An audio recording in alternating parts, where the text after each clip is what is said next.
This is Primal Fear, one of Ark Survival Evolved's toughest overhaul mods, because surviving Ark alone clearly wasn't hard enough. Every creature is fast, strong, and has superpowers designed to ruin your day. And now, these monsters and I share a home on the Ragnarok map, where I will attempt to beat this mod, fighting insane bosses that do millions in damage and have billions in health. I'm Fynixmech, and this is 100 Days in Primal Fear. On day 1, I spawned on the beach and it was like any other Ark. Oh, there's just dodos. That's great. What are you? This guy's got a bomb? I don't know about that. So many things chasing me already. I slapped some trees, punched some bushes, and started cobbling together the essentials: stone tools and anxiety. I thought I was in a safe spot, and while I was checking out the unfamiliar items I could craft, I heard some unsettling sounds. What was that? What's going on over there? Ooh. Then I saw a barrage of devil birds that would be the bane of my existence. What just came out the sky? What is that? Yeah, these guys are a little crazy. I don't know about these guys. Like feather reapers of death, they descended and made quick work of my defenseless behind. Oh, they chased me! Oh! Elder Fjordhawk. That's great. Okay. Since I didn't have anything on me, I just picked another spot to spawn to get away from those Elder Fjordhawks. I need to stay around some regular dinos. That's not a regular dino. These things had a tracking chip in my soul. Not good. Oh, look! Little Bellas. Oh! Come on! Oh, they coming from downtown now. Let's try another spawn?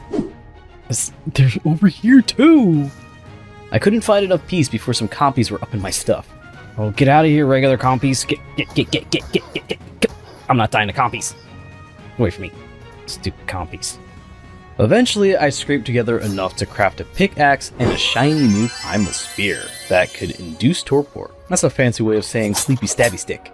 With clothes and spear, I stabbed my first stabby. How'd you get up here? Oh, that's it. One shot. One knockout. Oh, this is it. This is the tool. Hata. I think I was doing pretty great taking out all these compies. I was going to need to find shelter, and I considered hiding in a cave, but instead I slapped together a glorious 1x1 thatch hut. I am safe. I mean, I'd be wrecked if anything decided to attack me, but for the time being, I'd have a spot to place my things like a bed and cook up some meat. We got a nice little toasty fire and a bed. We're doing great. We're doing so great. On day 2, I had to start looking around for something to tame, and while I cautiously roamed the beach, I found a pteranodon. No, don't run away. Yes, it wants to be tamed by me. What level are you? Yeah. Oh, God. Oh, it's only level 20. It's not gonna do anything. Guess something was better than nothing. This will be my first tame. Weakest pteranodon in history. I think my pants are stronger than this thing. Oh no. I gave them a strong name like Goliath to give him courage to take on any of the enemies he may face, because sometimes you gotta fake it till you make it. We can take on the world. I did find that some of the unfamiliar creatures were friendly. Oh, hello. He seems to be okay. He's friendly. Ah, that's nice. Unlike this toxic dodo I decided to square off with. Ooh. Okay. Oh, we knocked him out. Oh, I got knocked out too. Oh, no. You're just gonna stand there and watch me? After you killed Goliath? He doesn't even care. He just taunted me with his walk, while I was drugged out mourning over Goliath. I needed vengeance, or a new tame, and this dodo was stronger than what I thought, so I figured maybe I'd be able to knock it out myself and tame it. I wasn't sure if this would work, but I made a bola. I proceeded to stab it in the face, still not knowing if this would work or not. I did it! Okay. Do you eat regular berries? I gave it some berries, then cleaned up Goliath. After some time, they wouldn't eat the berries, so maybe they needed special food? They did leave behind a toxic egg, and I thought that this could be useful. Since I couldn't tame this dodo, I decided to hack it up for resources, in which I got toxic hide, I ventured out a little further and took out some more dodos, but this big alpha didn't like that. Oh! Oh! Gosh! This is so big! This area wasn't it, so I figured I'd head over towards Blue Obelisk for an easier time. Oh no! Some more of those little hawks! Come on! Are they everywhere? Are they everywhere? Let's try another area. And I was greeted by nice, safe turtles. I found some boxes by the beach that offered up some weapons and arrows which would be very useful to me. On day 3, I thought if I was going to get anywhere, I'd need a boat. There were some low-level trikes, and I thought I could get away with it with my knockout stick. I had one down, and time to take out the other one for some meat and hide. Yes! I knocked it out. Oh, here comes the money! No, no, no, no. Okay, we can take out the other one. Oh no. Oh no. Whoop. Alright, I knocked it out. Yes.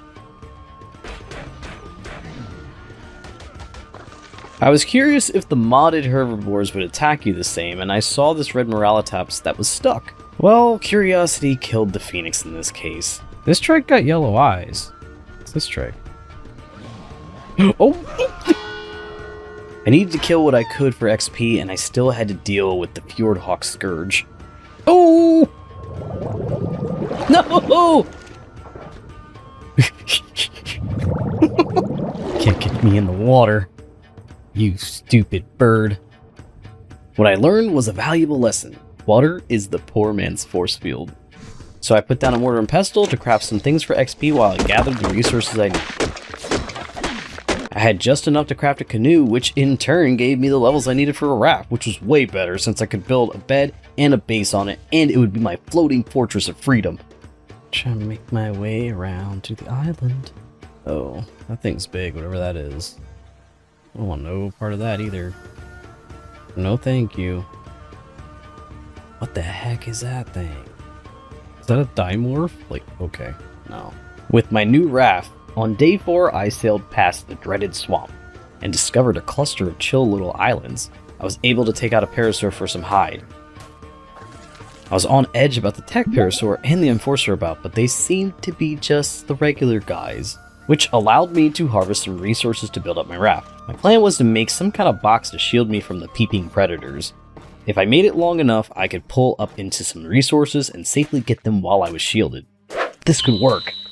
Right, this is our new little house. This is what we got. Oh boy. At least they protected. Alright, it's not the best thing, but it's better than nothing.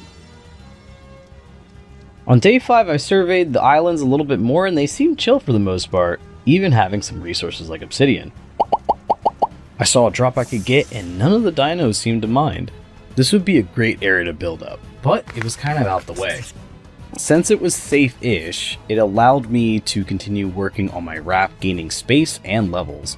This is probably the worst raft I have ever made, but beggars can't be choosers. I may have been safe for now, but I would need a spyglass to continue that trend, so I'd need to venture somewhere for crystal. You okay? I found a stuck kangaroo that could help me get around the map quickly, but I was lacking in more ways than one. I didn't have the food or resources to make the saddle, so I took it out. There's the pelt. On day 6, I hit the jackpot. I found a cave with loads of crystal and metal. I crafted up a forge and a smithy to make a metal pick, and I started picking away. In between picking and smelting, I worked on my raft, adding pieces to make it larger, and it was ugly. But it's not about how it looks, it's about the way you use it, and the amount of resources I was getting was proof. With the crystal, I crafted the Primal Smithy, which offer a ton of items that would help me get ahead in this arc. With this mod, I found I would need lots of narcotics and things like obsidian. For each tier of creature, you needed a specific kibble type as well as a saddle. This was going to be a lot of work. I figured I'd start with potent narcotic to get some stronger tranks, and for that I would need a berry gatherer. My thinking was to get something like a moss trap since they could easily fit in my boat and they were a good starter berry gatherer. I placed down a crafting station and I made myself the awesome spyglass. With this, I'd know what I was getting into and how to tame all these new creatures. We can see it all! This is great. This is great. On day 7, I had to find some seeds for potent narcotic and learned a little something. Oh! Nope. Nope. Nope. Later. No way. Okay, so, you still will attack. Nope. I could see it all with the spyglass, and this made it so much better in deciding whether I step out or not. Is he really gonna keep chasing me? No way. No way, man. Yeah, shark, eat him. I found some parasaurs along the beach which would also be a good berry tame, but I wanted to find a higher level in hopes that it would maybe last longer. So I made the long journey back to Blue Obelisk for some starter dinos. I was in shock about all the creatures I found along the way. What was that? Yo! Yo! No! That thing coming after me? No way. Oh no. Oh no, is that gonna hit me? Okay. Yeah, no. That's not even like 8 million health! Oh my gosh. No, no, no, no thank you. Like, we don't stand a chance. We don't stand a chance against anything right now. Like, doesn't matter what we tame. Alright, I'm gonna get some wood here because I can. Oh gosh. What is that? Something is exploding? No way. Who's exploding over there? What just happened? I just wanted some wood. On day 8, I picked some bushes for some hopeful seeds for potent narcotics. I made a crop plot, then another little square so I could place it with rock carrot seed. Rock carrots were needed for the first tier kibbles. I was going to struggle with fertilizing it at the moment, since it was just me and I had no poops in the chamber. So, in an attempt to make the seeds last a little longer, I made a preserving bin. I was finally able to make 2 potent narcotics, which would be nowhere near enough for anything, but it was a start. We got 2 bulbs. I needed eggs for kibble, and I had to take out this toxic dodo to be able to tame these 2 dodos on the beach. Nice. Nice, nice, nice. I harvested up the toxic for its resources, and I made some soul balls to store the dodos. Our first babies! I did need poop, but I needed them alive more. They wouldn't produce anything in the ball unless I got a soul terminal, which allows you to passively collect things like poop and eggs and any other resources some dinos might make, like oil. I found a 145 parasaur on day 9, which was easy enough to knock out, but now I'd have to wait for it to wake up. Wonder if I can, like, protect it. Can I protect it? Like doing this, maybe? You're protected. Shall hide your body with my boat. Cannot see that I am taming. Cannot see him. I'm ready with the ball. Yeah! We now had a berry gatherer that I did not want to lose, so I'd need to find a safe-ish area to harvest in. I could head back, but I was close to an area with obsidian, so I decided to push forward. Along the way, I picked up another dodo. Then added more to my boat. Alright. Upgraded. Let's go. This is the worst. Watching from the water, I was living the scavenger life, hoping to clean up whatever was left behind for me.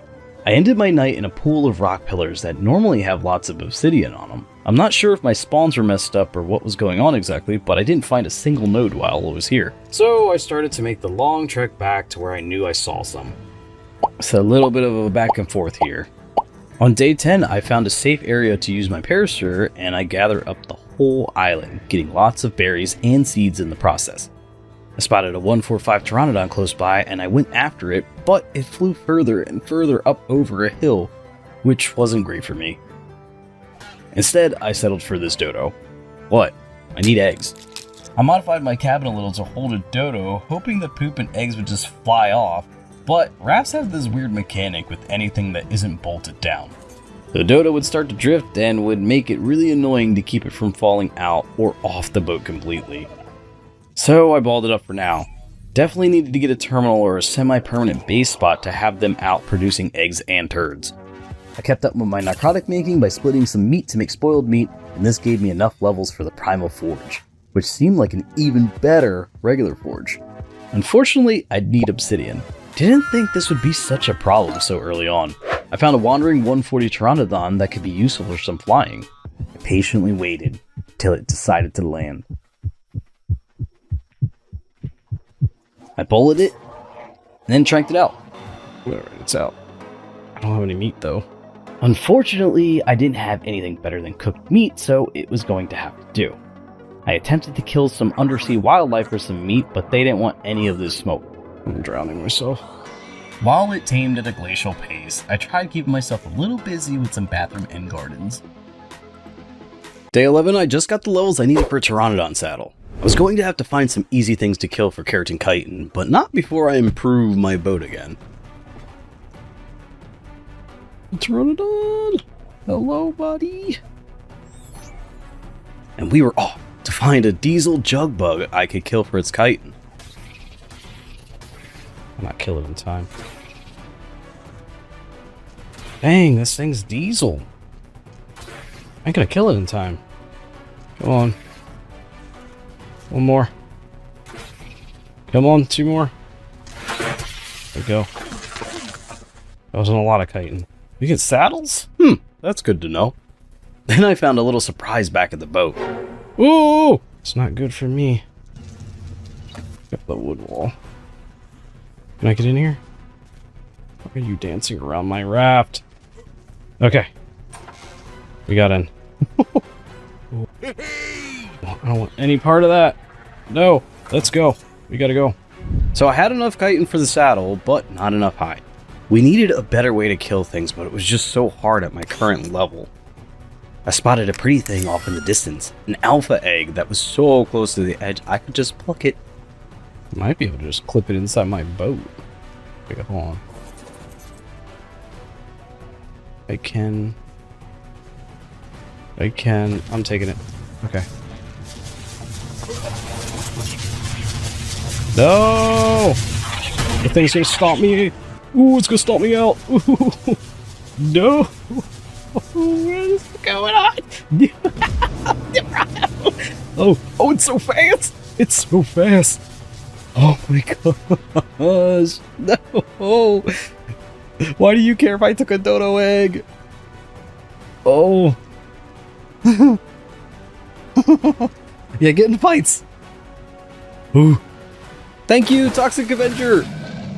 Day 12. Now that I have my Pteranodon, I could take to the skies, but then I remembered I'm a coward without a home base or really anything that won't die from just something breathing on it. I needed a cave. Somewhere cozy, preferably with a water feature and a free metal supply. There's a lot of hidey hole spots behind waterfalls on this map, so I was thinking maybe I'd luck out by checking them out. I found a secret tunnel near a mostly chill herbivore island. This is a cave. I hit the mother lode. This cave had obsidian, metal, and water. I'd be able to build up and be safe here. I had to gather a little bit more to make some foundations. Luckily, I was near this swamp wood where I could gather rare mushrooms as well.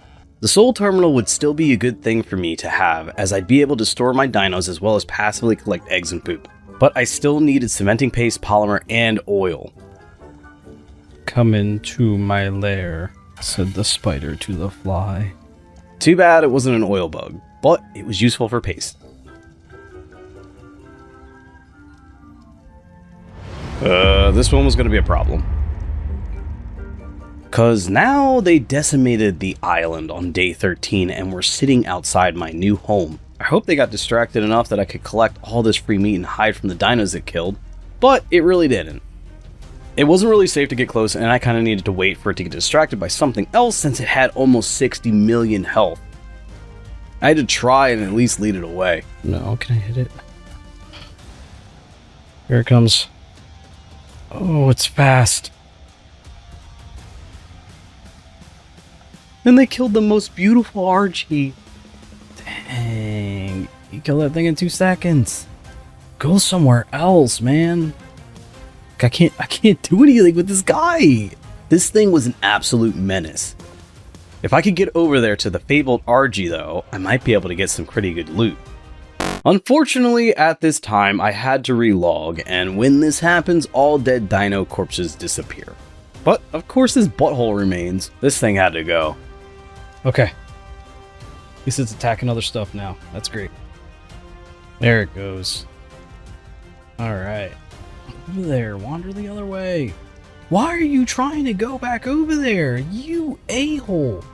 I hated this thing. On day 14, eventually the Kentro got bored of ruining my life and effed off down the beach. I was able to get into the cave finally. I was excited to rightfully claim my new home.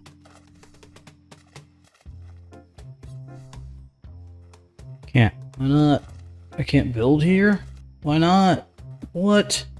I can't even build here. Are you kidding me? After all of that, I found out that I couldn't even build in the cave. I couldn't believe it. I took out all my frustration on the obsidian rocks. I was going to get something out of this whole ordeal. So it's back to my original plan, I think, of going back to where I knew there was obsidian and chill dinos. I plucked the Dilo egg before I left and I was off. Bye, cave. That could have been mine. Day 15, I wanted to avoid building seriously as I had to gather the resources, and here we are. It takes a while, and I was going to need to tame more things to get anywhere in Primal Fear. I kept pushing forward though. This was the start of good things. Probably. Maybe. On day 16, while I was collecting resources, I watched an Alpha Anki give the beatdown to a defense unit. I was in luck, because one of their drops was oil. It wasn't a lot, but it was enough to craft a terminal. I just need polymer now. I did some more building. I figured I'd build a tower, because what better way to show my progress by adding levels to it? Well, that was the plan anyway. It took me around 2 days of gathering to harvest enough just for the first floor, but that's all I would need for now. We got our little base. I unleashed the dodos, who promptly began pooping, laying eggs, and breeding like champions. It was great to have them out, as they'd give me eggs and poop I need for crops. Which then I put some crop plots on the roof of my building. Day 17, I made a Pteranodon saddle, thinking I was going to head out today, but then I was like, for what? Without kibble, I'd just be sightseeing. I needed to stay around base for the dodos to produce eggs and poop, which was needed for garden production. Plus, the S+ structures and ladder didn't seem to work so well with the crop plots on top, as I couldn't access them. So I had to tear it all down, because the snap points were funky and I had a whole uneven floor. After 3 rebuilds and some unspeakable cursing, I got the plots working inside the building. Irrigation was set. Finally, I had boat carrots producing. We finally got crops. Finally. We got 3 carrots. Let's go. I could make the first tier of kibble, toxic. I made a cooking pot and forgot that you have to craft the kibble in the Primal Smithy instead. The kibble is crafted here. Well, I needed to grab some more berries and seeds for narcotics, and that's when I saw a 280 Alpha Pteranodon near my base. Huge upgrade potential, but I wasn't able to make the kibble for it yet. I could make a couple of toxic kibble, and that may be enough to get me some toxic creatures for eggs. It would also let the crops grow, so I could get the citronol needed for the alpha kibble. On day 18, I made myself a primal pike that would do a little more torpor than the spears, and it wouldn't break. I crafted what narcotics I could, regular and potent, and then I set out with my Pteranodon. And we went looking for toxic creatures and eggs. I had to be extra careful, as the stamina wasn't great on this guy, and there were all kinds of things that could one-shot me. I looked all over the surrounding beaches and couldn't find any creatures, and to be honest, the amount of times I had to land a Pteranodon was about as fast as the boat. So I decided to take the boat back to where I knew I at least saw some dodos. It felt like I was working the Ragnarok Express shipping route, going back and forth between the same 2 places. In retrospect, I probably should have gotten at least to the first tier before setting up permanently, because this start is tragically underwhelming. I felt pressed on time, but all I could do was keep moving forward. Making the long trek home. Or maybe not, I don't know. I just know I'll be wasting time every day, not getting nothing tamed. I went past the swamp on day 19, and it's always pretty crazy. Is that a Pokemon? What is that thing? I saw some huge chunkers just frolicking on the beach. And then I found myself a female toxic dodo. With my new pike in hand, it wasn't too much of a problem to tame. Right. You did it! You just need one. Where's toxic? Where's toxic dodo? Yes! Oh, look at it. It's glorious. It's glorious. Now all I needed was a male, so I could get the eggs, and shortly after I found one. They were just toxic dodos, but this would be my first step into the kibble tier progression. Found an Oviraptor on my way back home, which would also help boost egg production. I knocked it out easy enough, and even though it was a low level, it kinda needed a lot of eggs. Fortunately, I had enough eggs in my preserving bin, and I crouched anxiously nearby while it slowly ate these eggs. This little demon baby Shinehorn was bouncing around and I did not want to make it mad, so I scooped up the Oviraptor as soon as I tamed it and I booked it. Ugh. Little demon baby. I want no part of you though, little Shinehorn. On day 20, I tossed out the toxic pair and let them do the tango to hopefully get another female for eggs. They plopped out the egg and I awaited my new toxic baby. What kind of dodo is this going to be? It's like a regular egg. It's not really a toxic egg. It looks like a regular one. The toxic baby. It was a girl, which meant more toxic eggs for me. I was slowly growing my zoo, so I needed a feeding trough, and with my first toxic egg, I was able to make my first alpha kibble. The spyglass said I only needed one kibble to tame the alpha pteranodon I wanted, but then I was out searching earlier and I had found that it had a high level mate as well, which I needed to get my alpha egg production started. Problem was, I was still veggie poor, and until those crops grew, I was stuck watching dodos poop again. But hey, this was progress, I think. On day 21, I started the day, making sure my egg-laying squad of dodos was doing what they do best, pooping and judging me silently. With my narcotics supply dwindling, I decided it was time to get an iguanodon. Why, you might ask? Because they're the barrier to seed vending machines of the Ark world, and I needed those seeds like yesterday. Couldn't do much taming without them. So naturally, the Iguanodon Union decided to go on strike the moment I needed one. The desert? Empty. Coastline? I found more alpha pteranodons and an alpha dodo. So I pivoted. It would be easier to get a dodo for eggs. And it was just about my speed. There was a female and a male to scoop up for my egg farm. So I ran home. Instead of using the alpha kibble for the pteranodon, I thought I'd use it for the dodos, which in turn would give me alpha eggs to tame an even better flyer potentially. I headed back to bowl with the male. Knocked it out. And then with one kibble, I tamed up pretty quick. One down and one to go. Now to find the female. No! That stupid Dilo ate my dodo! Oh, it's because it's an alpha. So I guess I gotta find another. And I did find one I was going to attempt to tame. Alpha rock drake. Yeah, no way. I might be able to lure it down to the beach a little bit. Come on, dodo. Unfortunately, there were a few bad things here I wouldn't be able to outmaneuver, so I just pressed on. On day 22, I found another alpha dodo doing parkour on a cliff. I managed to bowl it with some of my fancy rock climbing abilities. Right. I left behind a little gift as well. We get a free egg out of this one. I barely had enough time to get acquainted with my new dodo before getting attacked. Right. Oh no. Uh-oh.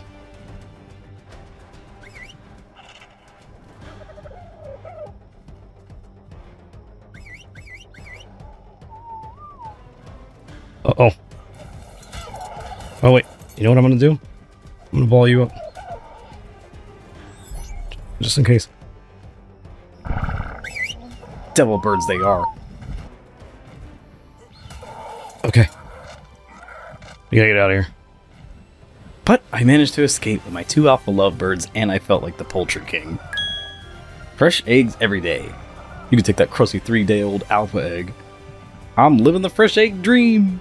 I was also living the corrupted nodule dream as well, as I watched this Stego and Bronto take out this corrupted Stego. I could harvest it for corrupted nodule, which would replace polymer when crafting. This meant I had enough for a soul terminal finally. I went home to throw out my alpha pair. And then we got the female. There we go. Oh, she laid an egg right away. She knows what this is about. Then I got them breeding to hopefully get more females. While they did that, I crafted the soul terminal. Automation, baby. You ever get stuck on a waddle of dodos all because you were trying to clear the floor so they had a nice place to do their business in? Well, I did. Uh-oh.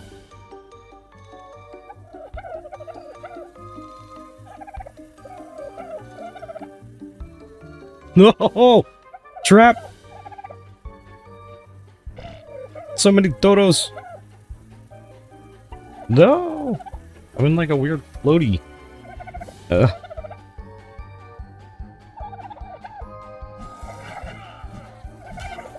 Okay. Jeez. Once I escaped, I set up my terminal for automation of eggs and poop. Now everything would just collect in here automatically with all the creatures I store. Then I went back out looking for an iguanodon and instead found the Desert Titan. No. I just want an iguanodon. We'd have to be really careful with flying around here. In the early morning hours of day 23, I found a gacha, which would be useful for some free resources. I just hacked up some of the nearby stone and fed it to her. They just like to eat up the packages off the floor. I need to be on the lookout for a male, but this particular one could produce sap and silica pearls. That means I wouldn't have to set up a tap all the way over in the redwoods or go into the ocean for pearls. I had some baby alphas to tend to. I ended up getting triplet girls and a boy. Well, we don't need you.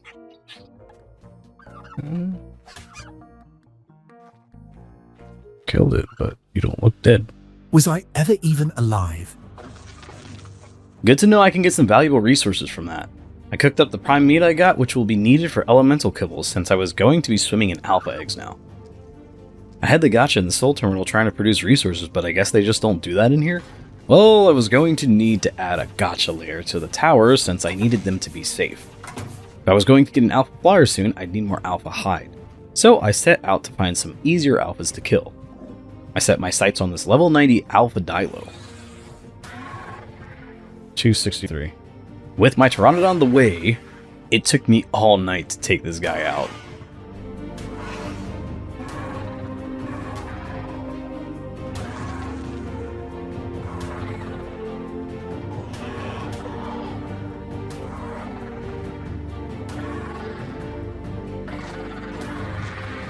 Killed it. Yes.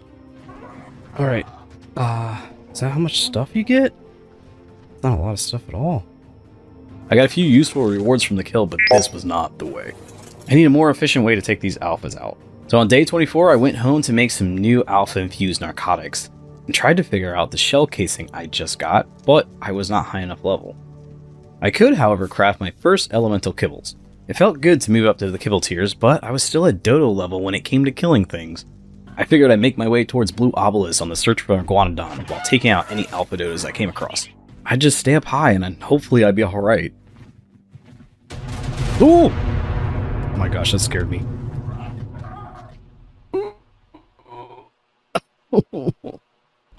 I stumbled upon a level 100 Alpha Griffin, which even though the level isn't that great, it would be a much better team for me to get around with on the go. I swear to God, every single time I want to try and find a Griffin, I can never find one, and now there's like 1,000! And something is exploding down here, and there's Fjord Hawks. Oh, it sucks here. It sucks here. I would have a hard time trapping one, though, as I'd most likely get one shot. I think I might have to invest the time into better weapons. I'll go up a little bit further. Nothing better come off of these ledges and mess my day up. Ooh, like you. Oh, there's a monkey. No. There is a demonic monkey down at the bottom. It's almost max level. Are you freaking kidding me? It was going to be a big problem going into this canyon, as stamina was still an issue for me. There's so many things that fly around here, and I just don't want something to see me. This is a very bad spot for me.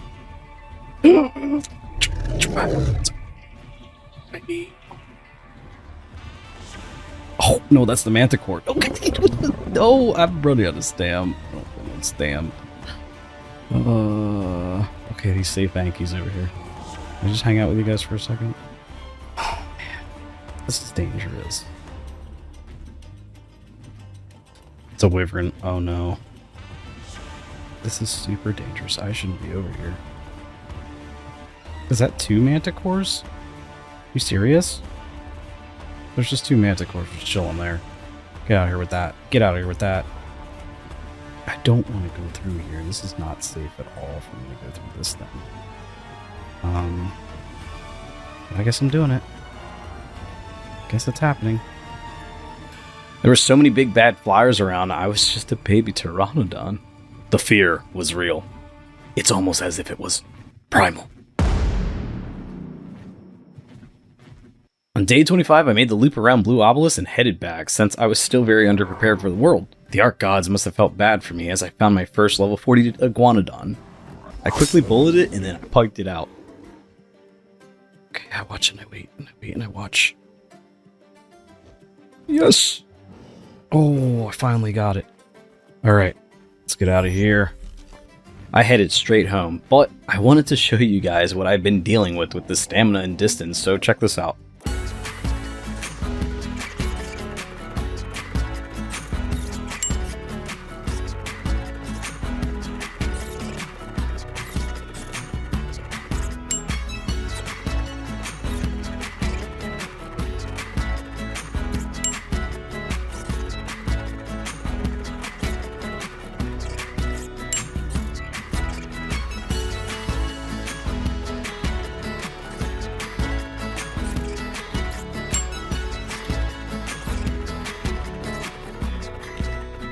You have such a problem with landing. Whatever, Pteranodon.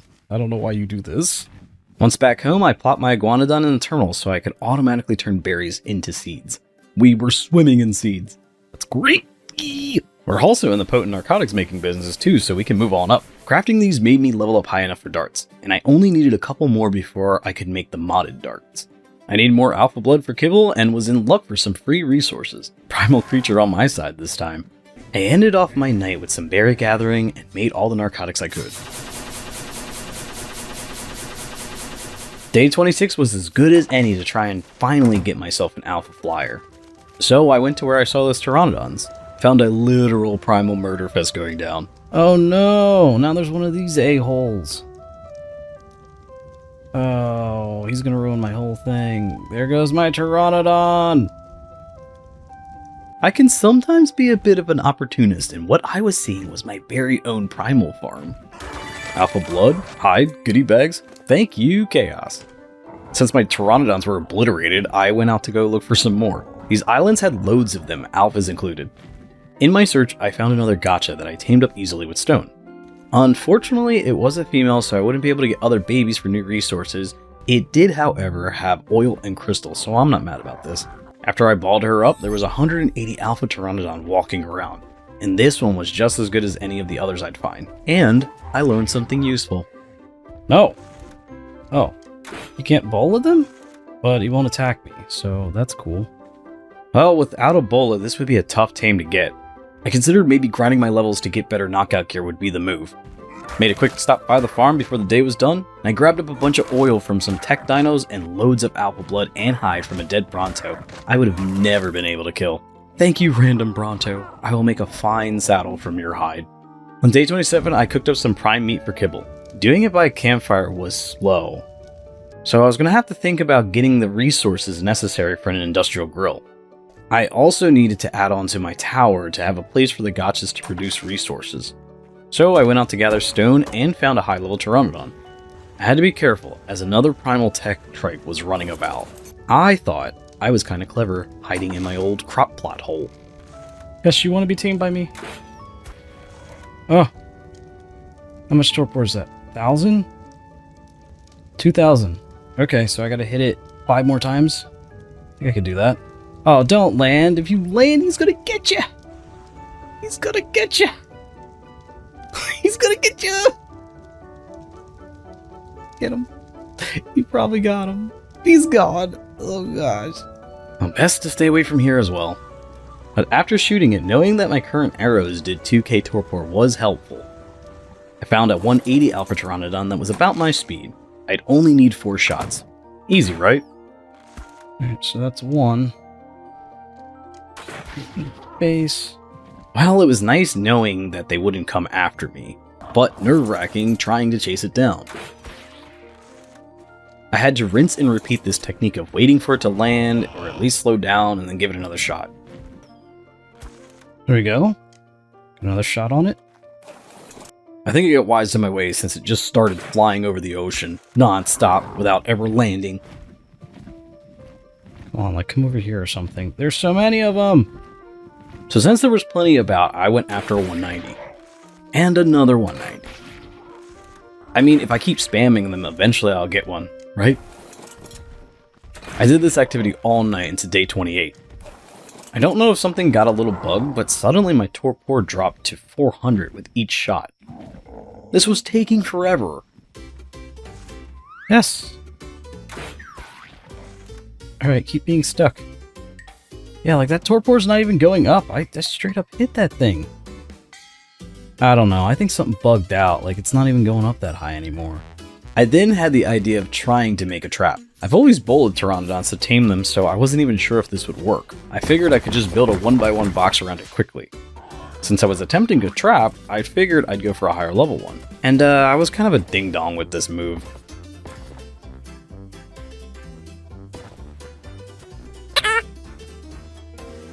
Where's the other one at? Oh, I trapped it, but out of the ceiling. I didn't manage to trap it. Oh! I tried the trap a couple times.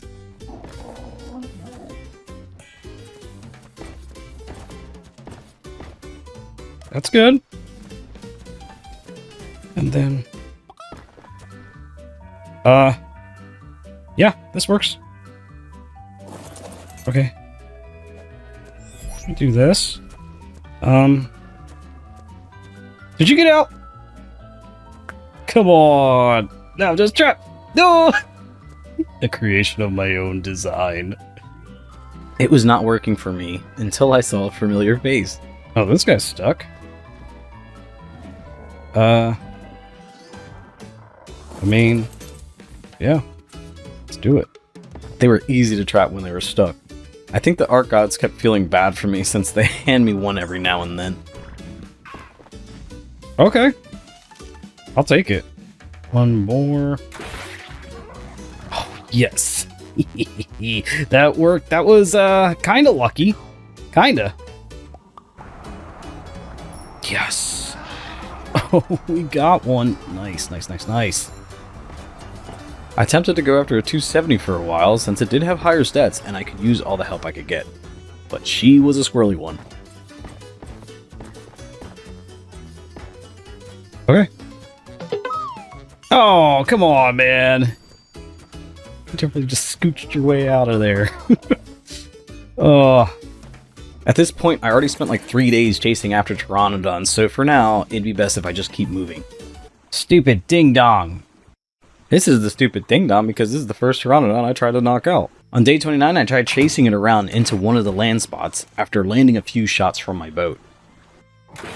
Right in your face. Right in your face. You could just land on my stuff too. Now, I am master of the seas, and you will see it by this shot right here. Right there. Yeah! Yes, look at that! I'm awesome. Oh, nice shot. Nice shot! We're gonna pair. With a pair, I'd have some security.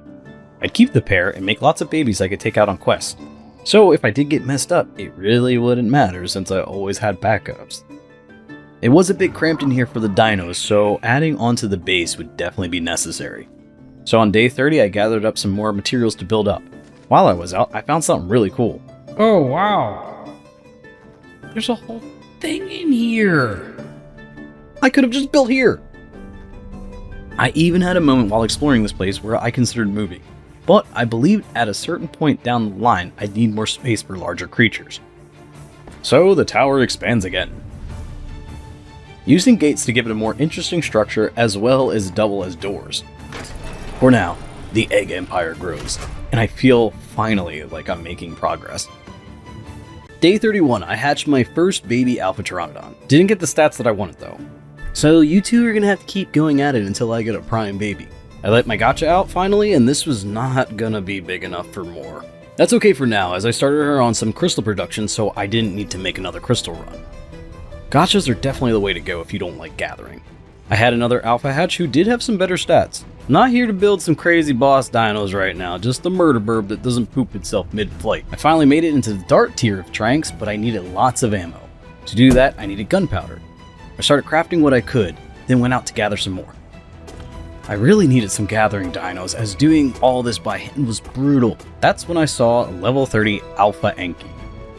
Even a vanilla Anki at this level can be good if leveled up correctly. I proceeded to trank it out. You can outrun this Anki just the same as a vanilla one. Alright, it's out. Here we go. She tamed up in no time with some alpha kibble with some pretty decent gathering stats for me. Now, to make sure I had enough resources for Alpha Anki and Pteranodon saddles. And on day 32, I found out I had just enough for both alphas, but I was low on keratin. That shouldn't be too bad, as I need to find some local Ankies. I took a visit to the farm where I should probably name this thing since we have a weird relationship he doesn't really know about. I decided to name him Dozer. It felt fitting since he bulldozed through a fabled pteranodon I really wanted to loot. The Ankies were no match for Dozer. Loot bags dropped. This bag is going to give us. Oh man, we got a lot of stuff from that. Alright, let's get the keratin. I hit the weight limit and I had to dump everything off my pteranodon mid-air like a chaotic airstrike. Dozer wandered dangerously close. In the panic, I dropped my keratin. I tried to sort through the packages, but I decided it wasn't worth it, since he was in a better spot further away from my base now. So I decided to kill some Ankies myself till I got the keratin I needed. It still took forever to take them out, so I thought I'd give this alpha a try. A little Anki on Anki violence here. Here we go. Let's bust out the Anki. Let's go. Oh, this thing is crazy. Alright, we don't need that. I'm gonna use this. Oh, disgusting. This ain't even the strongest one. I was amazed by this beast. And I'm a little biased since Ankies are one of my favorite dinos, but this girl was cool. Back at base, I got another pteranodon with acceptable stats, and then I finished up the night with some mass resource gathering, now thanks to my new Anki. Doing some midnight grinding. On day 33, I had finally saddled up my alpha pteranodon. I could go out to get an even better flyer with this one, but to do that, I'd need more tranks. Before any glorious conquest, I realized I was missing a regular smithy. Like, the thing you build on like day 1. And no primal forge either. Phoenix, what are you doing? I got to smelting the metal I had for ammo. Made more gunpowder and made a rifle for all the darts. I then went through all the different darts that I could make. We were going to be loaded up for taming. In that time, the better pteranodon had grown up, which I named Bloodwing. I wanted to test him out, and so I did on this Bronto. Okay. It's a lot better than before. He had done about 5 times more damage than the Way. Now we're cooking. Speaking of cooking, I needed a grill, so I set out for some cementing paste. Flying at ridiculous speeds now, feeling invincible. The stamina and speed were way better on this pteranodon, which gave me a little bit more confidence to explore for longer distances. A nighttime heist turned into an early morning mugging since it was now day 34. I didn't want to be greedy as there were many dangers about, as well as some other creatures I didn't want to mess with. Get it. Get it. Let's go. Alright. All we needed is one. Always gotta pick one of the dry dams for the best success. I made a fabricator back home to make the grill, and then I realized I could have just made both in the crafting station. Oh well, I guess it's just decoration for now. I'm sure there's something I'll need it for. I was running out of room and I definitely needed to expand this base. I cooked up a ton of meat, then I made some gates for a trap, and then I decided to make myself a soul gun as well to make it easier to collect up my dinos if I ever got in a sticky situation. Needed polymer for it, which I easily killed this corrupted stego. Soul gun made, and then I had a visitor. Oh my god. Psycho banking. You beautiful eyes. Look how fast it is. Oh my god. Is that fast? Yeah, it's pretty fast for an Anki. It looks like So fast. it looks like he thinks he's going fast. No, that's fast. That's fast. I came over here in no time. If I used a regular banking to do this, it would take me 5 years to come over here. I'm serious. Is there like a speedometer on these things? Can it tell you how many miles per hour they go? I wish it did. Yeah, I mean, you can go on the community post and you could put that stuff in there if you want. Yeah. Hi, someone who doesn't play Ark here. Notice you don't have a perfect crab, and I don't know how fast the dinosaurs are going. I would like to. I need a top speed of 20 knots. On day 35, I set my sights on an alpha griffin I had spotted earlier. Bloodwing carried me across the map effortlessly, but the griffin was gone. Instead, a low-level 30 floated by, taunting me with its mediocrity. I figured this would be easy, and well, I told you something bad was going to happen, and this happened. Oh! Just try to shoot at me. Oh! Oh, this is not good. That's not good at all. Uh-oh. Very bad. Very bad. Very bad. Very bad. What is chasing me? Oh my goodness. Oh. Oh. This is not good. This is not good. Let's try outmaneuver it. I don't think I will. I don't think I can. Oh no, this is it. This is it. I'm gonna lose this. I'm gonna lose it. Oh no. Probably in the worst spot. Oh no! Alright, give me a saddle. Give me a saddle. Rip Bloodwing. Awful. What the heck was that? Okay, somehow we're still alive, but not for long. We aren't gonna be alive for long. What is that? Whoa! We're not gonna be able to get back home. We're not getting back home. It's not happening. Somehow I made it out alive from that attack from what I knew now was a dodo wyvern. My aliveness wouldn't last too long as I landed in probably one of the worst areas, the swamp. I expected to get killed by something crazy. Death didn't come from a mega dino, or a boss. No, a toxic Phiomia headbutted me into the afterlife. It's kind of humiliating considering where I'm at now. Okay, that was awful. That was awful. So now I had to get my stuff back. Even though I had a lot of alphas back home, I couldn't use any of them since I didn't have a saddle. So I'd have to take the way and an alpha on the boat to attempt to get my stuff back. I was in no shape to deal with this dodo wyvern. Look at it, just landing and taunting me. I needed away from my body far enough so I could get my stuff. I figured I could try and pull up the boat as close as I could to try and do this. Problem was I needed to safely navigate through all these swamp waters. There were the regular swamp baddies as well as like 3 brood mothers running around. I just couldn't get a good angle to safely dip in and out to get my bag. Instead, I capitalized on the free resources I could get from the broodmother rampaging about.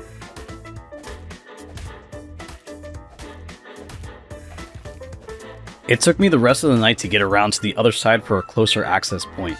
Sitting around wasn't going to get my stuff back. But we gotta try. Alright, let's go. Let's try. Okay, let's land.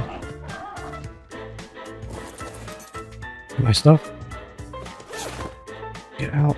Come on. And on day 36, somehow I managed to get my stuff back. And the only thing I could do was slowly creep towards my boat.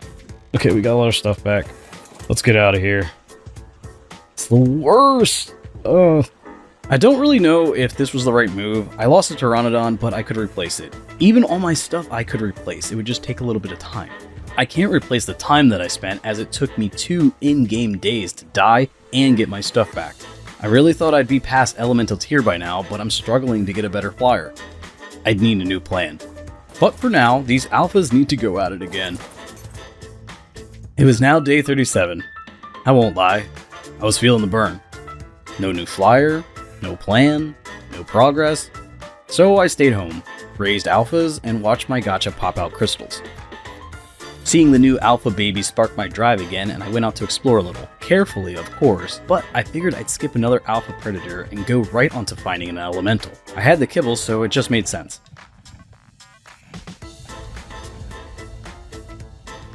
Oh, that's not good.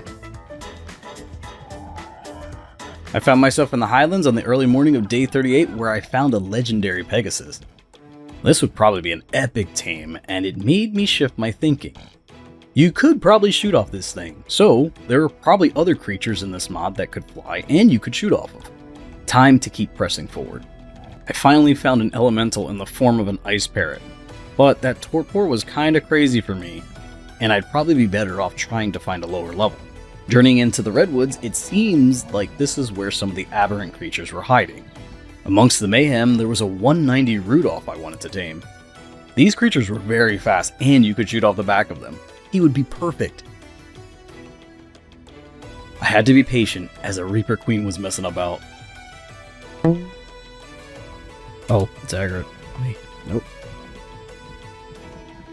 This thing is just hanging out.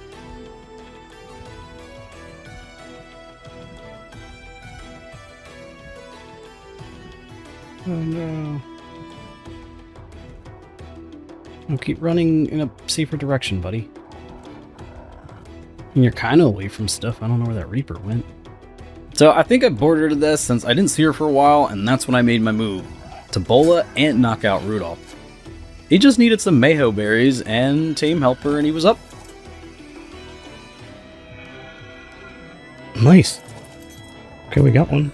I needed a special saddle for him, but it had all the resources that I had back at home, so I made the trek back. On my way back on day 39, I found a level 40 caustic parrot that seemed like something I could knock out. So I set up a gate trap and I shot at it. I wasn't even sure if this was going to work, but you don't know until you try. Here we go.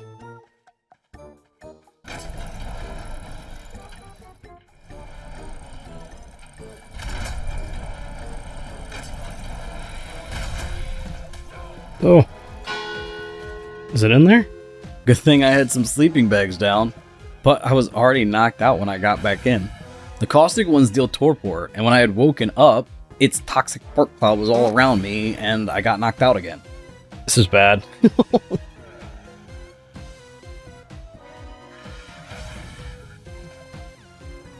Oh, it's the smoke, man. This is probably the worst one to do. It didn't attack me on the respawn, so I was able to get my stuff, but when I looked around for it, it seemed to have vanished. Guess it was a sign, since it would have been a pain trying to knock this one out, while also trying not to get knocked out myself. I just went back home. Hello, kids. Made up the Rudolph saddle, then tested him out. I don't know how to go faster. How do you go fast? Oh, snap. Dang. Oh, this is super fast. Oh, wait, and can I shoot off of this? I can. Look at him at attack. Dang. This thing is crazy. He's a rocket power reindeer with infinite stamina. I zipped off to the desert looking for grounded elementals, if there even were any. To my surprise, I found a hidden griffin that later emerged to be an alpha griffin. I spotted a caustic as well. I didn't know that griffins spawned over in this area, but this actually might be a better area to try and tame a griffin. Dragon's just roaming around. Okay, well maybe not with that thing around. On day 40, I found another caustic, which I really didn't want to deal with since getting knocked out here would be the worst. I zipped around pretty quickly with Rudolph and the stamina replenished in the air, so I could really stay up here forever. I finally found a level 30 ice parrot that felt like it was doable. I figured I could trap it like the Pteranodon, although I wasn't sure if it could actually be bullet. Only one way to find out. Oh, they're so annoying. Oh, no! Okay, so you can't bullet them. This thing hit me so hard I respawned in my old hut. Why am I here? That's not where I wanted to be. On day 41, I returned to the scene of the crime to grab my stuff, still warm from my last humiliation, and I immediately noticed the elemental eggs just vibing on the ground like nothing ever happened. I couldn't do anything about that until I took care of this parrot. So, I knew I couldn't bullet it now, but maybe I could trap it another way. Fortunately for me, it stopped aggro against this rock. It just sat there, menacingly. I thought I could trap it with dino gates to lock it in. I don't know if that'll work. It's kind of trapped. I mean, it's kind of trapped. It was ugly, but maybe this would work? I don't know. Let's try. It might not work. Oh, you pushed me, man! These are expensive bullets. Ooh, okay, it'll work. It will work. I mean, I don't have a very good shot at it. Oh no! I positioned myself a bit further this time, shooting off the back of Rudolph just in case that bird sneezed some icicles. I used up an alpha dart doing about 5k torpor. Even with taming at this lower level, I was definitely going to need darts or higher from now on. Every other dart I had did about 2k until it was out. It only needed one kibble, and with that, I tamed up my first elemental. Perfect parrot trap. We were moving another tier, and lucky for me, this parrot pooped out these eggs all over the field. Even without the new parrot, I had enough eggs to make apex kibble. So, the big question. Do I try to tame something stronger now, or do I wait until this one poops out a lumberjack breakfast? It was going to take me a while to get enough eggs for the next tier with only one female laying eggs. I didn't want to go through taming another elemental though, as it was pretty difficult with what I have now. At this rate, I think I'd keep taming some smaller dinos for eggs before I could get a big hitter. Either way, I needed some more room in my base, so time for a little building.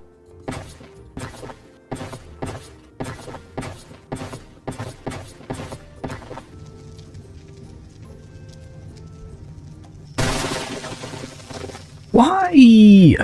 God, I hate this thing. I hate S plus building. I fucking hate it.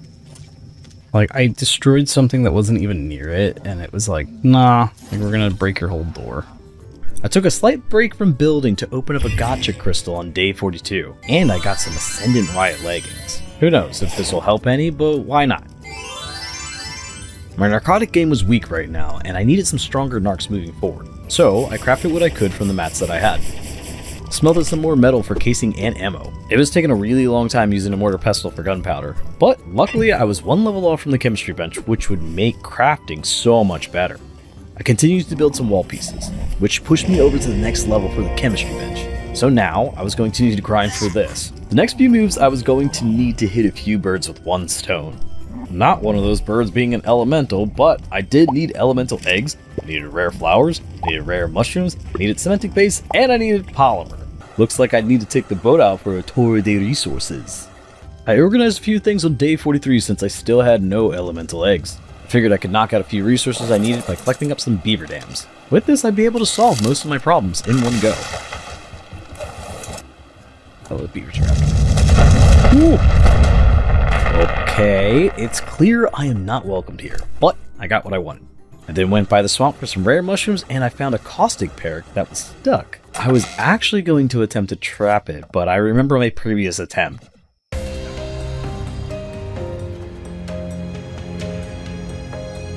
Yeah, no, I think this is worse than the ice one. I would need a better way to trap this one. Plus, I didn't plan on staying at elemental tier for long.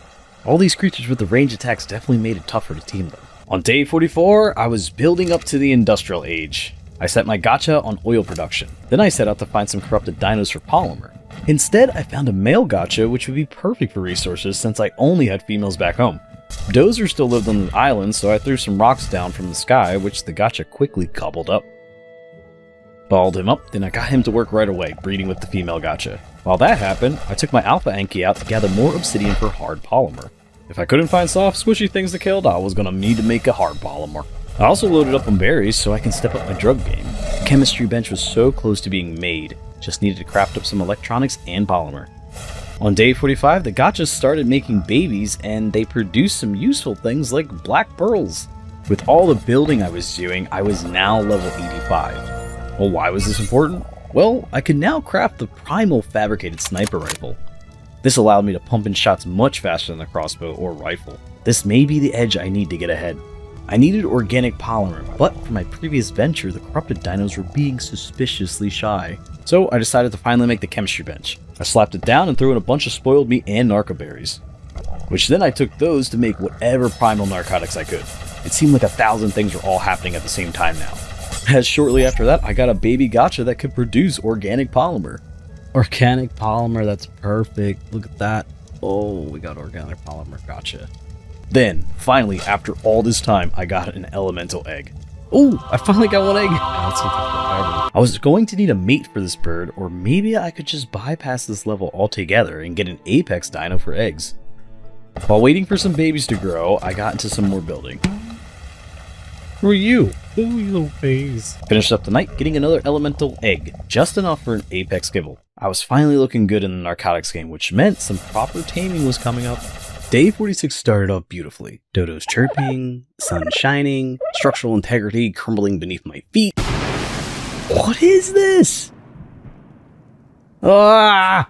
You know you're in a good place mentally when your structure gaslights you into doubt and reality. Structure doesn't have support. Alright, that makes sense. I bounced my attention between making narcotics and building more pieces. I was waiting on my gotcha to produce organic polymer for this primal sniper rifle. 16 per crystal, that's not a lot. Okay, this may take a while. So I went out on my alpha pteranodon in hopes of finding a corrupted dino. Instead, I took out some other dinos for some blood for narcotics. I continued to work on my tower base till finally getting the last 22 organic polymer I needed for the rifle. Oh, did I just get enough? 22, oh my goodness. There we go, boom, let's craft it. The rifle now. Now that I had this, I was going to need ammo. That was a whole other grind in itself. Well, I was tired of that, and I wanted to tame an apex creature, since I had enough kibble to get a low-level pair. I went to the nearby desert to look for some thorny dragons, but I guess they were all on vacation. Chaos. Dang. And taking a look just down the beach, an apex dilo. A little less majestic, a lot more drooly, but still an egg layer is an egg layer. Tamed it up with the help of Rudolph.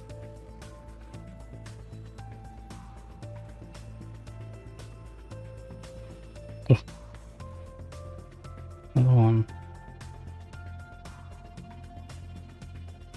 And I called it a win. It carried over into the early morning hours of day 47, where I tamed up my first apex.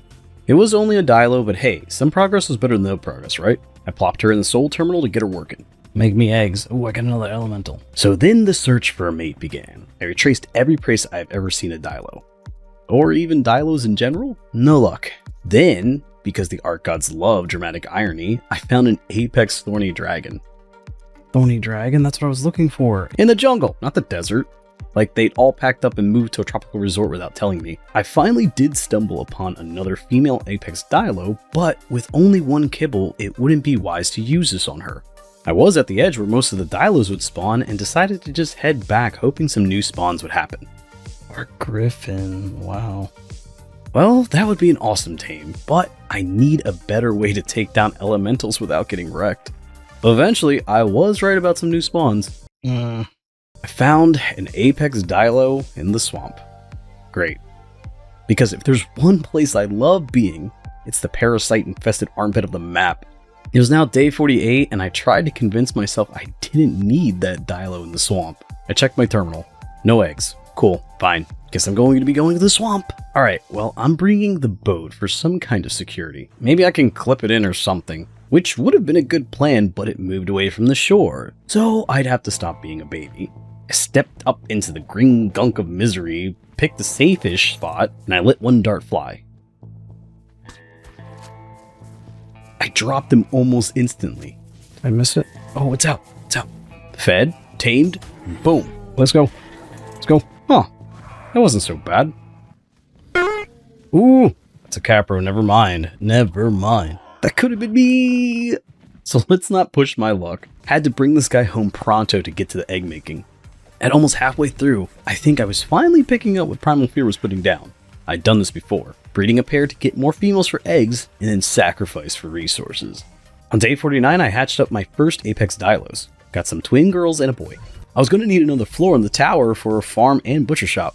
Piking it to death wasn't the best way, but it works for now. I had made a chainsaw back with the primal rifle, and this would maximize the amount of drops I would get. To kick it up a notch, I also crafted the mining drill. A glorious buzzing monster that not only shredded rocks like a blender on steroids, but also reduced their weight by 75%.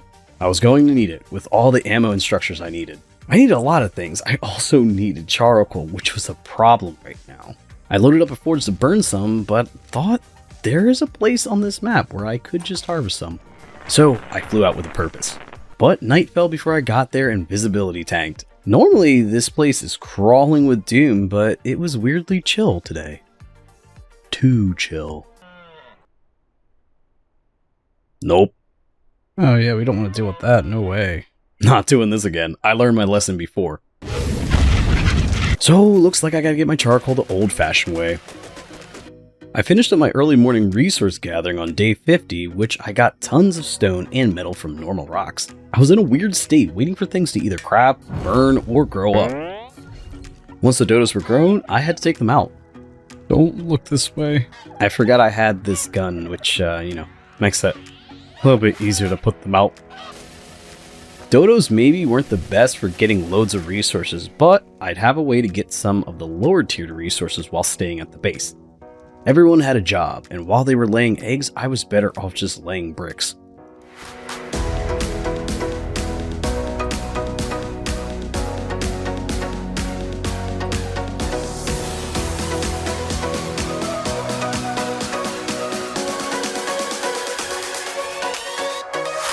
The tower finally was taking shape. The base looked like a Star Wars AT-AT foot, and honestly, I wasn't even mad about it. It was sturdy, functional, grounded, in both structure and purpose. Maybe, just maybe, this was starting to feel like home. How was the egg game on day 51? Oh, it was looking delicious. Like omelette ready. So I went over some of the kibble I could create. Special kibble was now on the menu. I was on the verge of crafting some elemental advanced kibble, but I needed more feathers. Mostly fire, ice, and electric. I don't even think I've seen an electric yet. Fabled kibble was also available to me, but I wasn't sure if fabled or Malin creatures were stronger. Fortunately, my base was apparently a Pteranodon hotspot, Terrapalooza. Let's go take a look real quick. Found a 270 Malin Pteranodon with stats that were about 3 times better than any of my current Alpha Pteranodons. I saw a 170 Fabled Pteranodon with way lower stats, but it was 100 levels off, so it was hard to tell which tier would be stronger. I made as many Apex-infused narcotics, which were 36 times more potent than regular narcotics. Then I can make Apex Trank bullets. All of these bullets cost lots of gunpowder to make. My charcoal game was weak, and I'd need the Primal Industrial Forge to help with that. This'll cost a boatload of resources. Oh, this is what the gotchas were here for. Since I could make special kibble, I might as well go for the higher level Malin Pteranodon. Took Rudolph out for some pew pew time with the Malin. I assumed they wouldn't attack just like all the other Pteranodons I've encountered so far.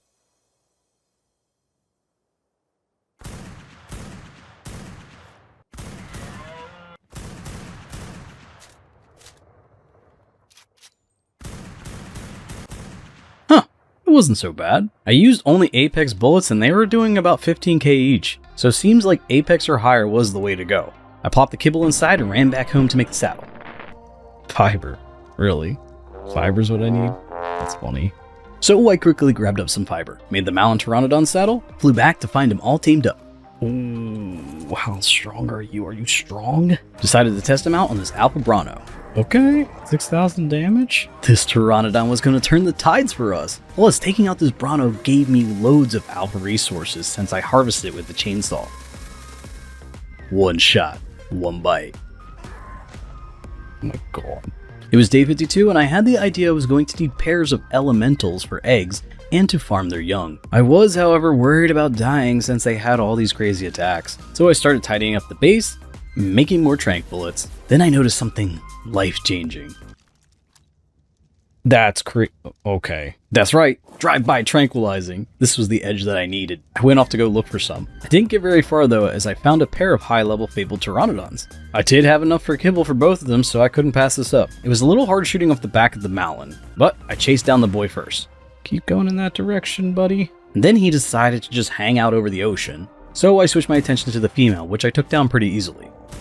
The boy was going to be drifted above the ocean for a bit, so I took this time to run back to base to make Fabled kibble. I could only make one? I lacked Apex blood to make the kibble, so I just took out a Dilo I had and I harvested for its blood. With kibble in hand, I flew back to feed the female, which I thought woke up in that short amount of time because I couldn't find it. Turns out she was really hidden in the ground. Now it was time to get the male. He was still boogieing over the waves, so I gave him a little motivational nibble. Why are you going further in the ocean? Several motivational nibbles. I finally pushed him towards land, but he continued to be frustrating by being a ghost. I got him down. I found him a tame helper to help tame him up faster. Oh, you're so cool looking. I now had fabled egg makers, and I was going to let them make me some more Pteranodons just in case. I ended up with twin boys and a girl. While they were growing up, I got the Apex Dilos to make some more babies as well. Yeah, we were definitely going to need some more space. I started day 53 trying to plug up a hole I had in my floor for what seemed like eons. Oh, finally! We finally plug up the hole! We're doing great. Then the Pteranodons were all grown up, and I had to split up the twins. These weren't the best work environments, but I couldn't be worried about that now, as I needed to find some elements to tame or kill levels pending. While out, I forgot about the Pteranodon's other abilities and I tried them out. Damage! What? Are you kidding me? While harvesting this alpha, my chainsaw broke, which made me have to go back home again. I swear, every time I thought I could get away with something, something keeps bringing me back. What stinks is I had to use the gotcha polymer I've been collecting to repair it. I needed a way to find some somewhere else, and I made another attempt to head out, passing the stinky swamp since I could find caustics in other places. And I was right, I found a level 40 caustic parrot hanging out with a level 40 dark parrot. These parrots were fast. Come on, don't be wasting these expensive fast bullets. It's coming. Some quick maneuvering and sharp shooting, I was able to get it down. There we go, and it's out. Yes, yes, yes. After I tamed it up, I decided to take on a dark parrot. It had less health than my sea spin attacks, so getting those feathers would be a breeze. I got a bunch of taming ammo from it. I wanted to harvest it with the chainsaw for max resources, but I was too scared with another dodo wyvern flying about. So I just used the pteranodon, and the dark parrot gave me a little each feather that I needed. Wait, why? Why? There's another one. They're everywhere. Is this common? I found some other parrots, a high level fire and a dark, and figured maybe I'd leave some for some easy taming or feathers in the future. I headed out to find that caustic that wrecked me before, hoping it would be a male. Instead, I got distracted by an alpha carcanos. You don't have a lot of health, and I do need polymer. It had almost 47,000 health, so I only needed to land a couple of shots on it. This Malin was a beast, and doing wonders for my confidence. It felt good to take some stuff out, and I thought maybe I could take on a boss soon. Maybe after another tier or two. Could take a Fabled Dino out pretty easily now. Oh man, I got so much stuff from that. And with that, I now had some Ascendant level gear. I'm attacking all Fables on sight. Oh my goodness. So much stuff from that. Got a pump action Primal shotgun. Stop playing. Okay, so Fables is where it's at. We gotta kill some Fables. I tried creating some order with all the new stuff that I got on day 54. Found out I was still lacking in crystal for the industrial forge, so I set out to the crystal cave to harvest what I could. Made a stop on the desert islands to take out some fables for loot. Then made my way to the cave, which to my surprise was empty of all crystal. Guess the spawns weren't working in my favor, as the last time I was here it was with the boat. So I'd have to find crystal somewhere else. There's a dragon there. Well, I wanted to go to the mountain, but you know, it's too dangerous there. Instead, I found some little nodes that would help a bit. The rest would have to be from gotcha crystals. I took out a Fabled Bronto for a bunch of loot and resources when I heard a terrifying sound.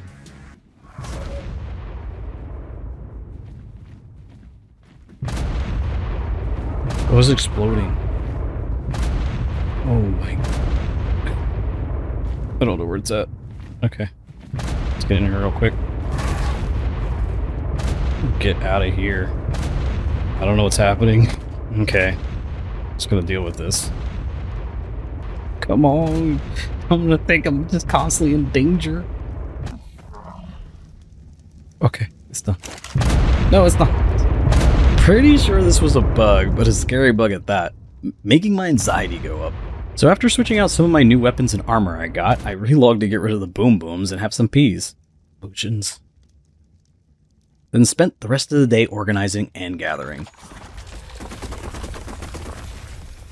On day 55, the crafting dealio was kind of the same. Make more charcoal bullets while slowly getting resources for the forge. I was feeling strong with my Malin, so I decided it was time to visit Dozer, a primal tech trike on the neighboring island. But when I got there, I couldn't find him. I guess he decided to move? Instead, I took out some Volanosaurs on the island to make this place finally safe. Dozer left. I went to where I saw another Primal Tech Trike and found a defensive unit I took out for some massive resources. I found the Tech Trike with about 180,000 health. I was a bit nervous to fight it, but nothing to it but to do it. It's one hit. Just gotta be careful. I defeated it! For as scary as these guys are, I didn't really get that much from it. I did get a blueprint to make one of these guys, which is pretty cool, but it's kind of expensive. And I wasn't even sure what some of these things were. Well, enough of the taste of metal in my Pteranodon's mouth, he wanted blood. So I set out to find more creatures I could kill for some much needed resources. In midst of my rampage, I found a 280 female Malin Pteranodon. I needed her for repair, but I wasn't crazy about where she was. On the edge of probably all sorts of tomfoolery. Though I managed to rock her in a different direction, which I guess kept her pretty dizzy. I got her down to a safer spot, then rushed home to make her some kibble, which I lacked Apex blood again. I need 2 Apex blood. Good thing I had some babies, but I accidentally dropped them instead of releasing them, and it seemed like 2 of them got eaten by my base? Guess good thing I can just make more. I headed back to feed the Pteranodon, and it teamed up instantly. I went home, and I set the pair to breed immediately. They're making a baby. It was now day 56, and I had a bunch of little Malins now. Not one of them had both good stats from the parents, but at least I'd have some backups. Also realized I had options for kibble now, if I had Apex blood. So the Dilo farm kicked into overdrive. Since it seemed I was waiting around the base today, best to try and organize and build up. I thought it'd be safe to finally name my pteranodons. We got Twinkles, we got Janice. I could finally make the Primal Industrial Forge. Alright, let's see how big this thing is. It's probably massive. Oh, it's not. And then I decided to redo the base for like the 400th time. This was going to be it. The forever base. Because it has to be. And with that, the building continued into day 57.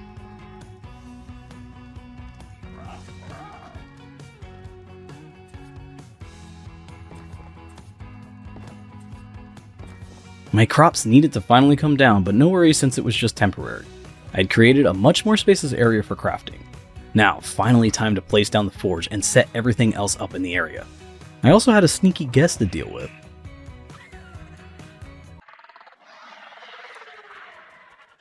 Oh no, come on guys.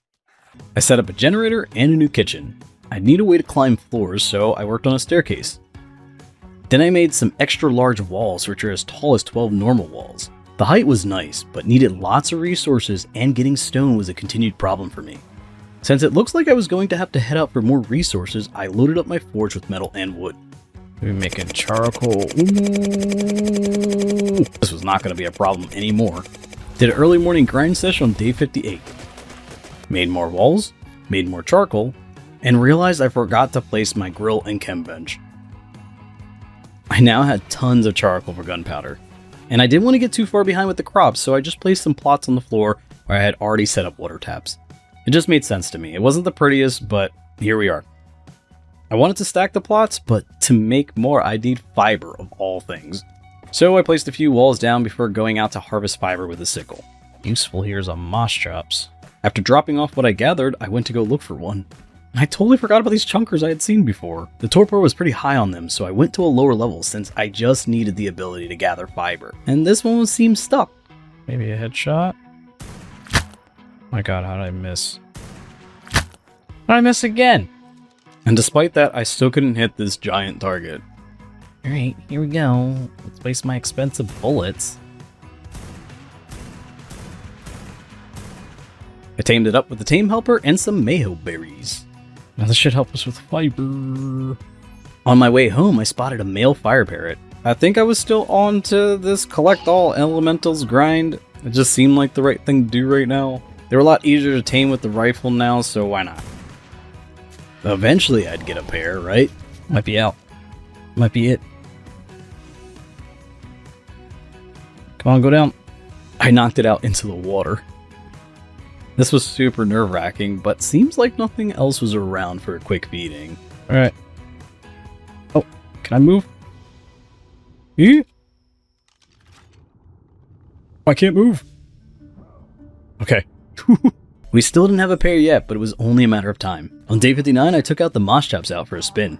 She had an insane amount of weight. I named her Chonka. So not only did I get fiber, I took this time to load up on metal, stone, flint, that, and wood as well. Chonka. I was loving the new space as I could fit my bigger dinos in the area pretty comfortably now. When I got back, I made some advanced elemental kibble and found something surprising. Apex eggs. No apex eggs? I had a bazillion apex dilos, but I had forgotten to hatch and raise them. Maybe I'm the problem? Anyway, the next few kibbles need apex eggs, so I was going to need some more females to stock up. And on day 60, I chose a few females from the bunch. Then started the Great Dilo Massacre. This would be a great time to test something I was trying to figure out. I thought I got more resources with my chainsaw, but Twinkles actually got better blood yields than my tools. I grinded out some gunpowder and bullets. I really could only use apex bullets from now on to take out stuff. Made another advanced elemental kibble, in case I found some lower level creatures for eggs. I had wanted to head out to find that high level dark griffin I had seen a while ago. Heading over to the swamp, I saw an Omega Sarco and I considered taming it since I was going to need some Omega eggs. But everything here sucks. I spotted a dark griffin that was around 100 levels lower than the high level one I found, and this thing almost had 234,000 torpor. This was going to be a rough one. I might want to consider using stronger tranks, but I needed primal blood for that. Up until now, I had only spotted that camping Kentro a ways back. I was feeling a little stuck again, but I just had to keep pushing forward.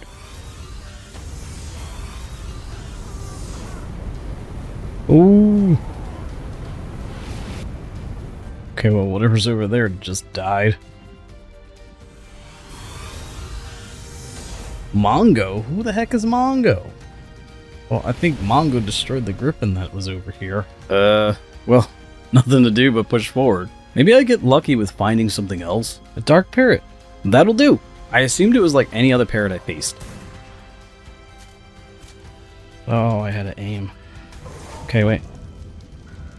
Ooh, that was not good. Huh, that wasn't too bad. So far this playthrough, I've seen the dark creatures more, so maybe I'd have an easier time finding a mate for this one. I kept pressing forward to see what I could find, and I found a Primal Megalodon with almost 28 million health. How am I supposed to kill that thing? Luckily, it can't get me. Nearby, I found a male ice parrot that was a little scary. Oh, that's bad. That's so bad. Okay. That's so bad. I don't know where it's at, though. Did it knock out? Oh, it did, but it's in the water. I took it out, but it passed out in the water, which presented a new problem. You get up here? Yeah, that's it. That's it for him. Okay. Oh, that could have been me. That could have been me. I wasn't fast enough. Well, after all that, I was curious about how much damage my shotgun did. Dang. That's a lot of damage, but I mean, that's not enough to dent that. Almost 4,000 per pellet. That's crazy. Best to get home with what I have, and on my way home, I found another male ice parrot. I made sure to keep my distance on this one. Boop. And finally, I got my first elemental pair, which should increase all the elemental eggs that I'll need for the next kibbles. It was day 61. I had a bunch of fertilized fabled pteranodon eggs, and now seemed as good a time as any to raise up these 5 pteranodons. Oh no, I ate it! To raise up these 4 pteranodons.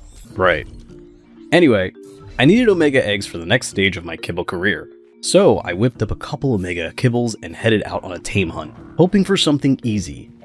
Chill. Maybe a pair of omegas just vibing in a field. Instead, I find an omega Indominus Rex with 600,000 torpor.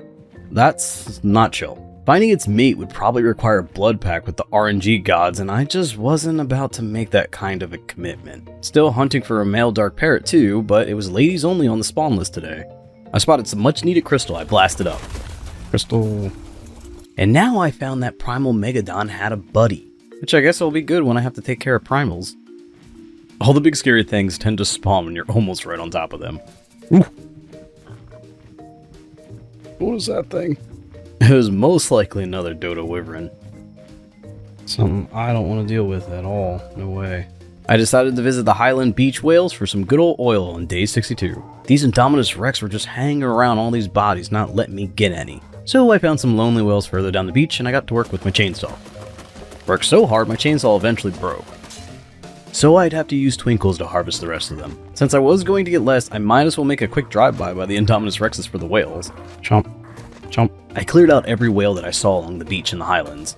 Eventually I found myself in the desert searching for a dark or light griffin. I had found a lower level and a bunch of elementals, but we needed something more. It seemed everywhere I went also came with its own dragon, which was kinda wild. They were probably more common than the dodo wyverns. One of them had 190,000 HP, and I figured, math time, if I use my C-spin, I could clap it in about 9 hits. I figured I'd have to at least try. That's 1, 2.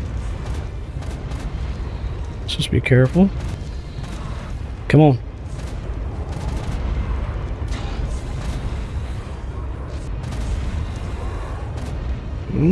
Got me a little. There we go. There we go, another hit. There we go.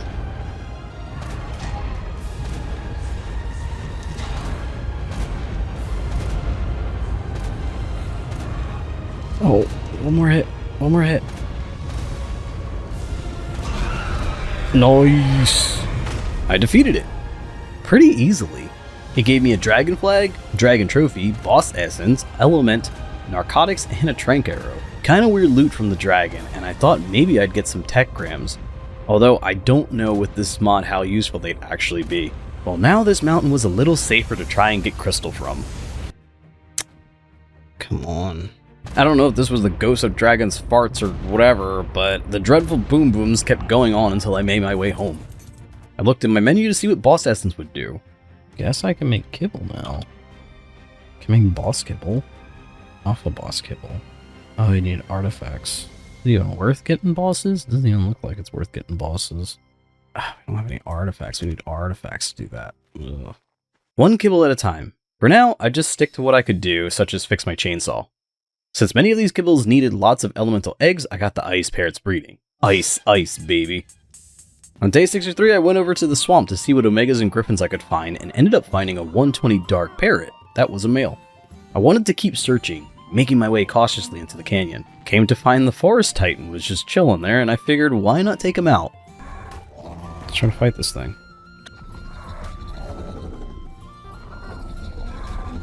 Do that again.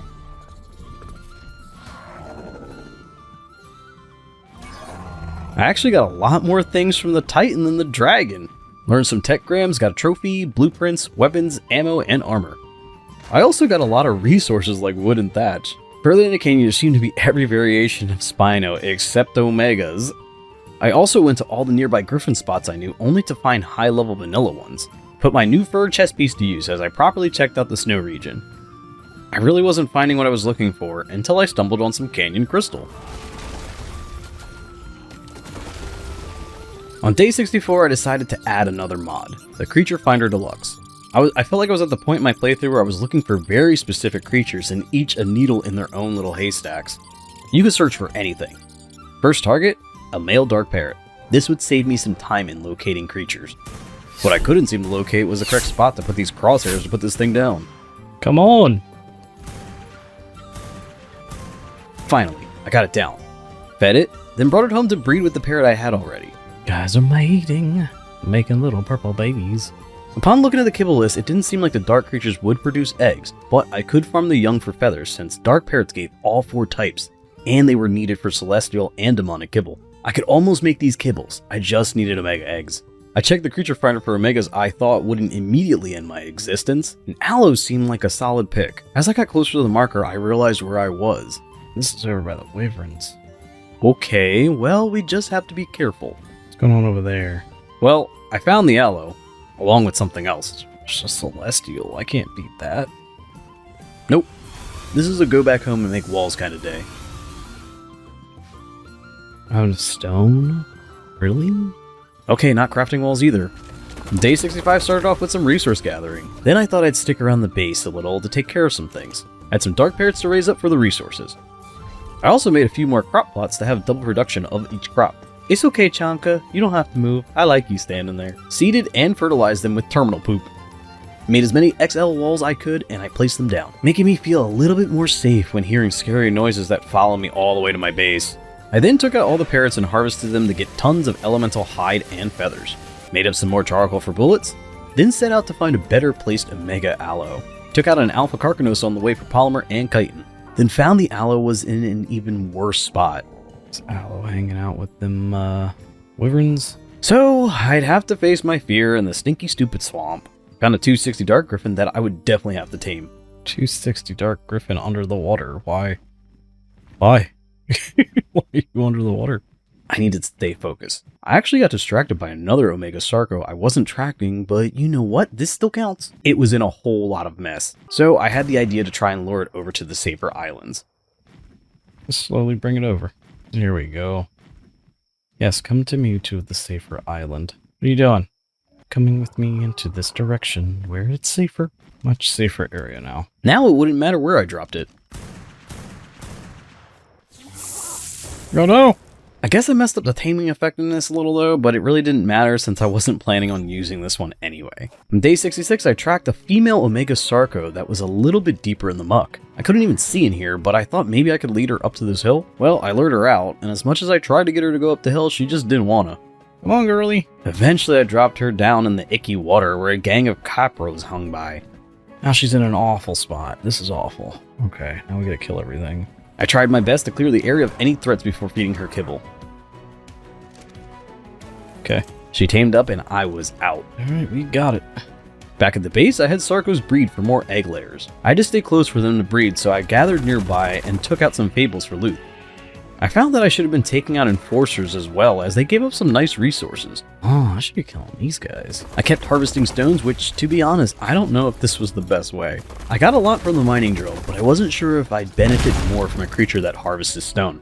I made more bullets for taming, then I made even more XL walls to place.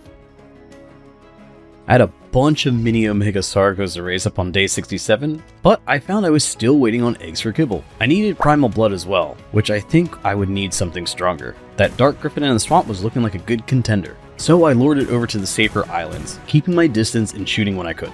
Man, shooting the Griffin was so much easier than shooting all these parrots I've been dealing with. I was worried about the Torpor being too much, but it kind of worked in my favor since she kept losing aggro so quickly. There we go, she's down. Yes. We got a Dark Griffin! Once I tamed her up, I had to test out her damage. Alright, got this attack. What just happened? Oh no! Oh no! It's been a while since I rode one of these properly, and I fumbled a little bit. Okay, let's not do that again. A couple more rounds around the island, and I finally got it down. How much was that? Okay. She was a lot slower than Twinkles, but the damage would definitely do me good. I named her Hitori and ran downstairs for a surprise. No! So many! I forgot they were in here. Well, I gotta clean this up. Got lots of Omega Blood and Hide. I had an experience potion I hadn't used, and I thought it would be perfect to use on Hitori. I got 29 levels, which I pumped in the melee. I had more potions, so I used another to get my melee over 3,000 and the rest into help. Testing her out, I could do over 200,000 damage. Oh, 200,000, nice. Okay, we might have a chance now. This could give me the battling power I needed. On day 68, I made some bullets and threw in some oil and spark powder in the preserving bin for jerky. Then I went out to fight my first Primal. Thought I could maybe handle a Kentro. This thing had over 40 million health, so I was going to be here for a while. Did that thing hit me? Or maybe I wasn't. Oh, that's not good. It did!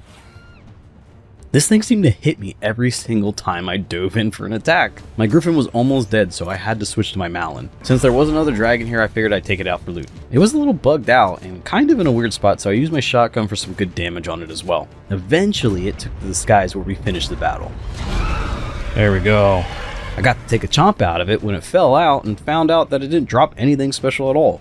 I went back home and remember seeing something about a healing action on the Sarkos. So when I looked in its wheel, it had an activate AoE heal.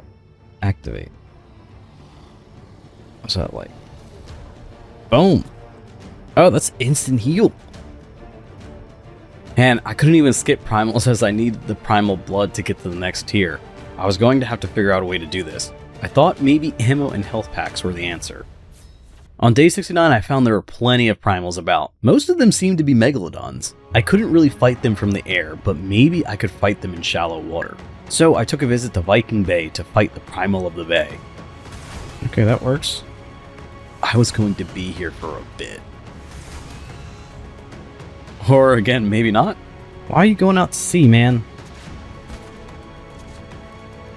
Come over here. What are you doing? Can't kill that. Alright, I need to find one in a more shallow area, which led me to the border of the highlands and the redwoods. This was a long one. Why are you going out to the open ocean? Get over here.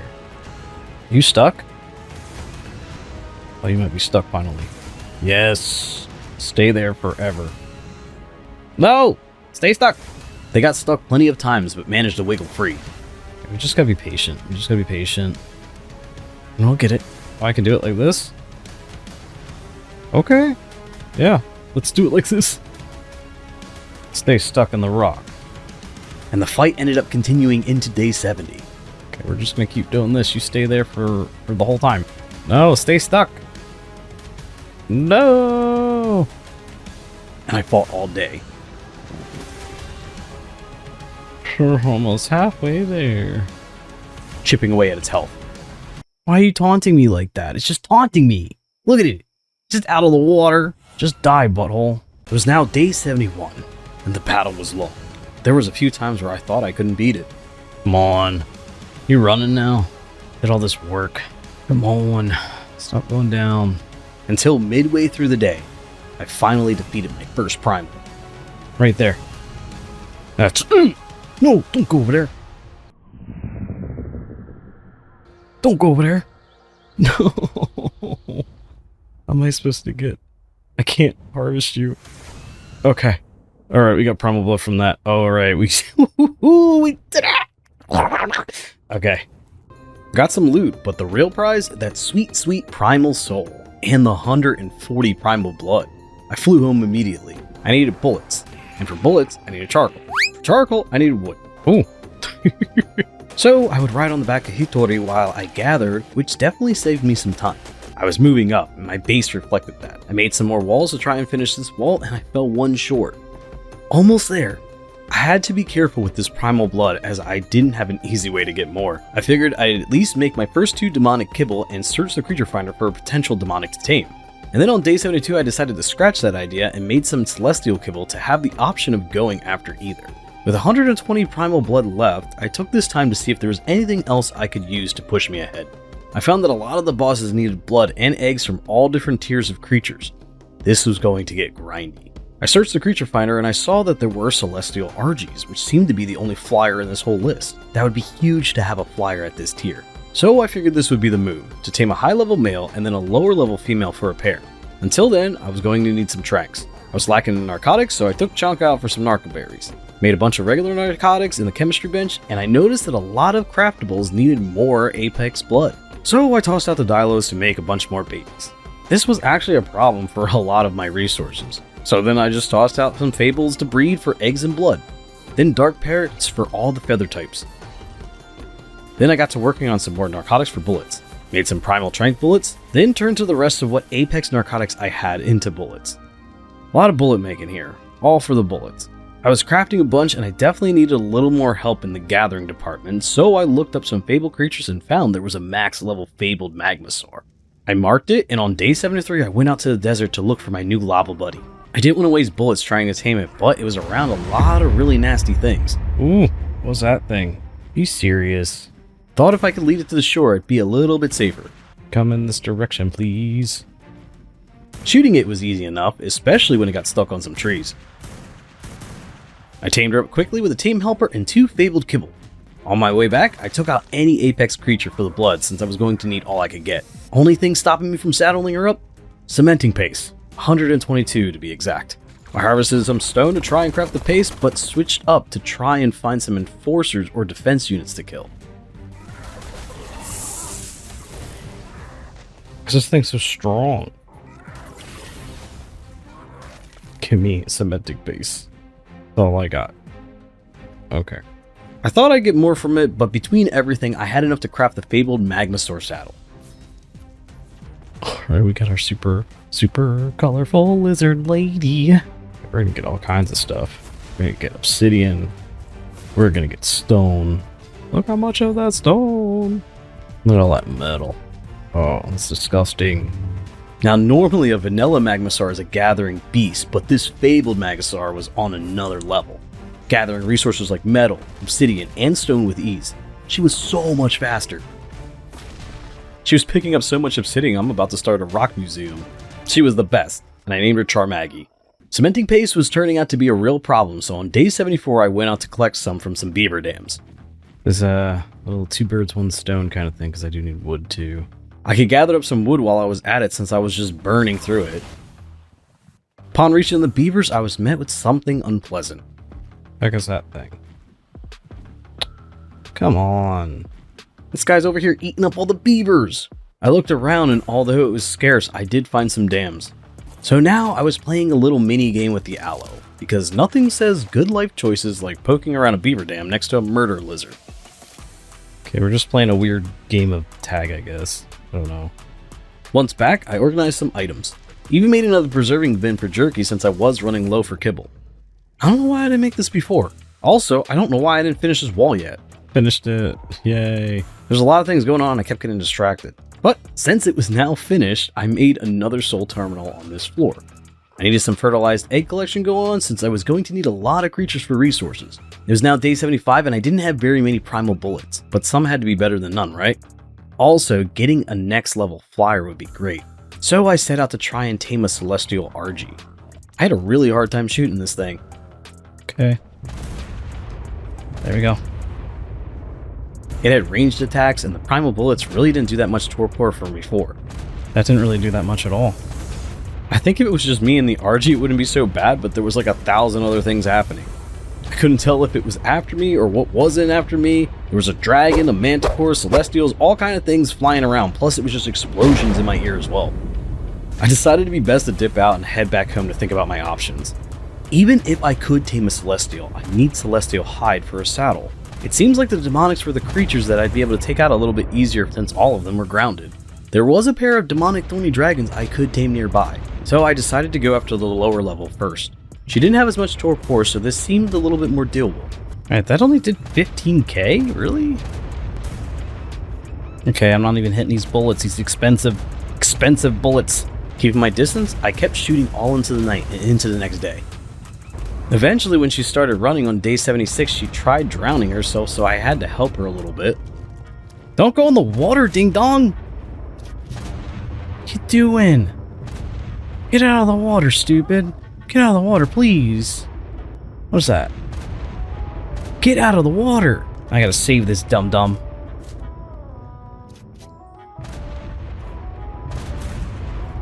She went down, and I fed her a kibble.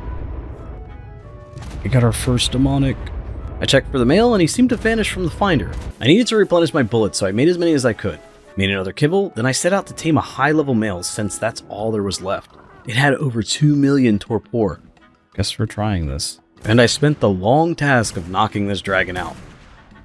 I got stuck a few times on some good spots where I could get some nice headshots on it. Then something weird happened. Hey, why aren't you climbing anymore? It bugged out a little and it wasn't registering torpor anymore. Okay, the bullets still work. My bullet's not strong enough? Well, the pause-unpause trick saved the day, I guess, but not before wasting some shots. Okay, it's going up again.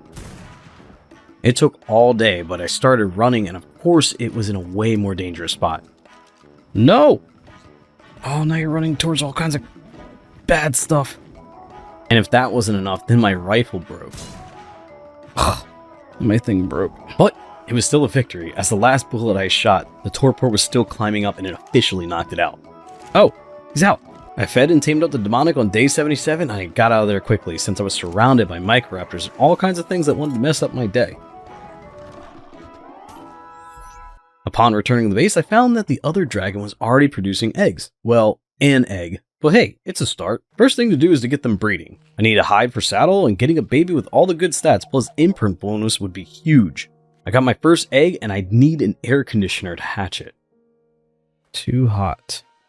So I crafted that up real quick, then hatched it. It would be a bit to get all the good stats, so while the creatures were raising up, I looked over to see what things I could possibly need to climb these boss tiers. I had a bunch of creatures producing eggs to farm up for blood to make it a bit easier. And the rifle almost seemed obsolete at this tier, and thought maybe I'd have better luck with the compound bow. It was still going to take a lot of resources to craft the arrows as well. On day 78, I had a demonic all grown, which I had to take it outside to take it out. I used my chainsaw to gather it up, getting over 4,000 demonic hide, which meant I'd have no problem crafting the demonic thorny dragon saddle. I was waiting for the right dinos to raise up, so like I was climbing these tiers, I needed a way to climb this tower. So I got to work on some stairs. Originally I was going to divide the height of the walls into 2 floors, but the demonics were so big, I just left this alone for now.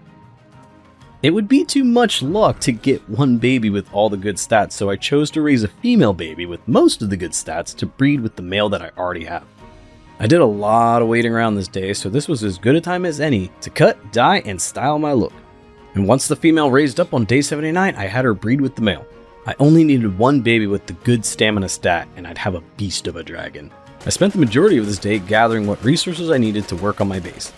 At this point, I had everyone breeding, but the Omegas. I was going to need a lot of blood later, so I got the Sarcos going as well. I got a demonic with all the good stats, and I took it out for a spin. What's does a chomp do? 17,000. Alright.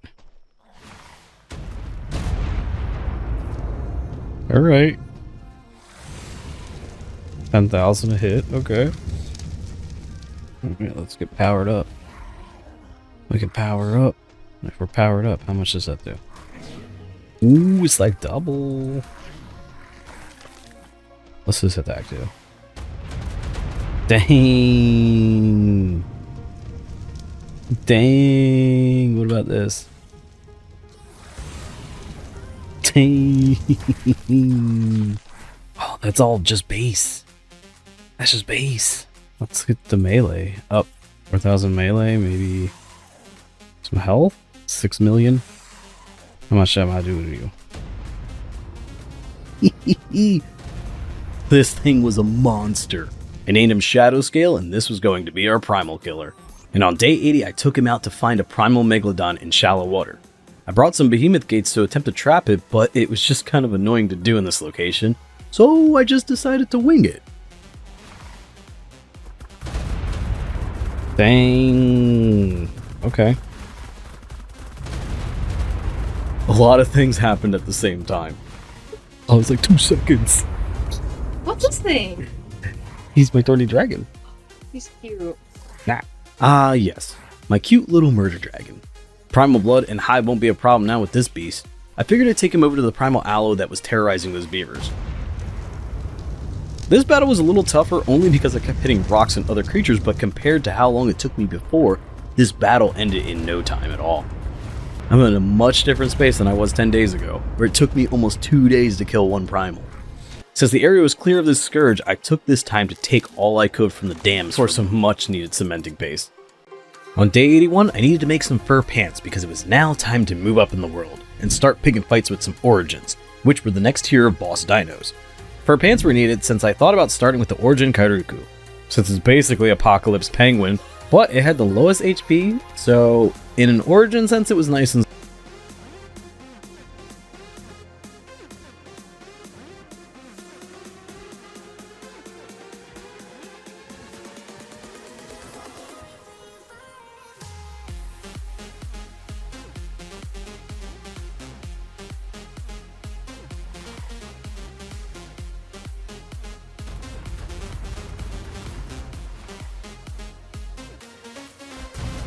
Here we go.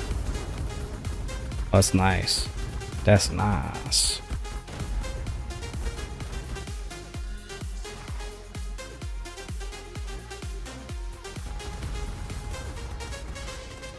There we go. First origin.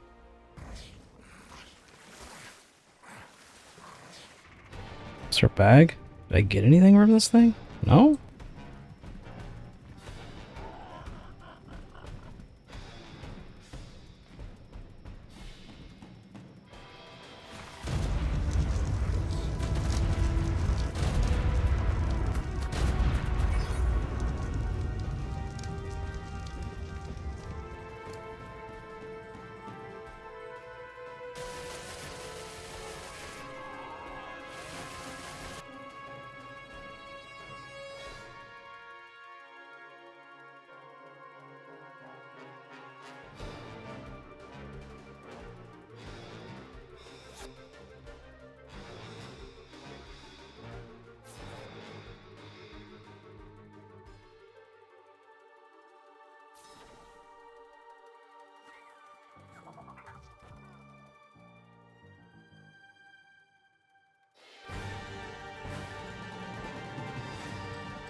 That thing's got way more health than the origin. Alright, buddy. You gotta go. Okay, he's down there now. Yeah. Forget that guy.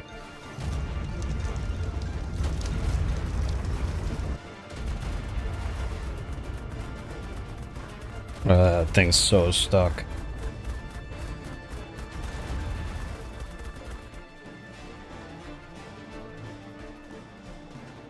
Yeah, I'm not getting the stuff I should be getting. Did I not get it again? I didn't get any of the tech grams, or maybe certain ones give them?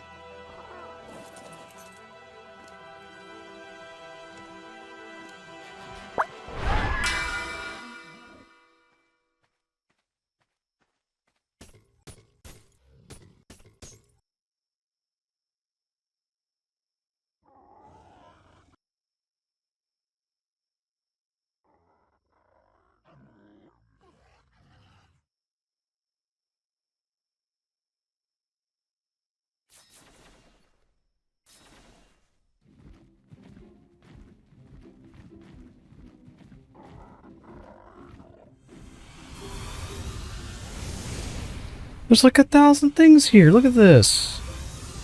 All these primals and stuff. There's so many right here. Look how bad this is. It's still pretty bad over here. Hey, do I really want that RG? Do I need that RG? I don't need that RG. It's so bad over here. Not bad stuff, but less bad stuff maybe? I don't know. What is that thing? You serious? What is this guy? What is this guy? These are all very bad things.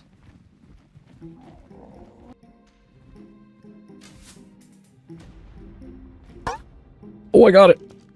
I can't believe I got it. It's just flying around. Doesn't seem to care. Does not seem to care. Get away!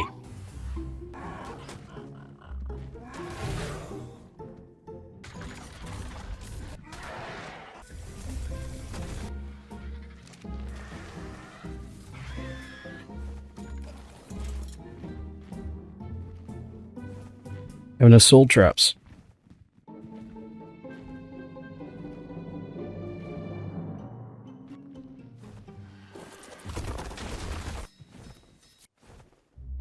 Soul ball.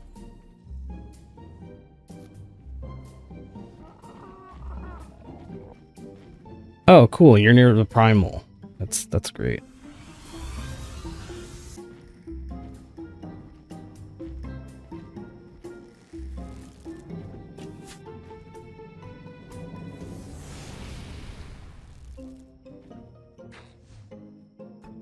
Okay, I got it.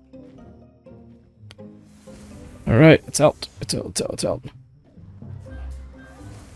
What happened? What was that? Oh, it scared me. Let's get you.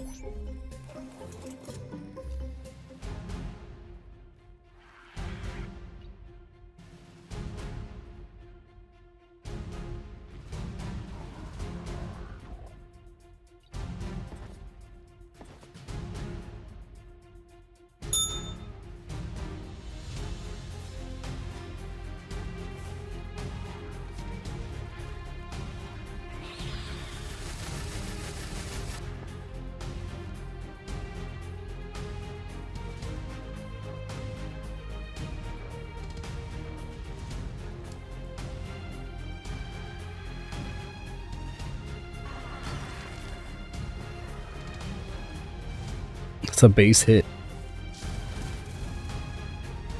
Let's do large experience potion, dot deep.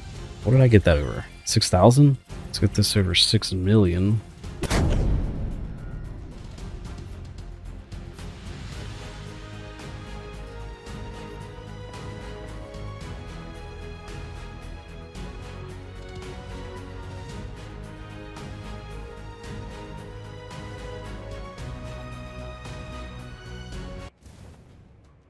I miss.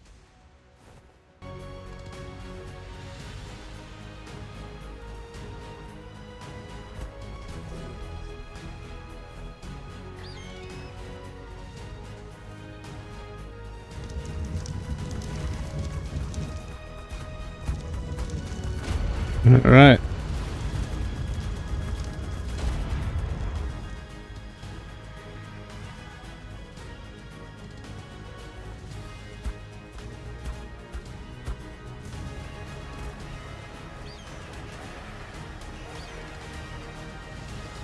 That was a lot. A lot. Oh, and it heals real fast too. Oh, I don't know about that one.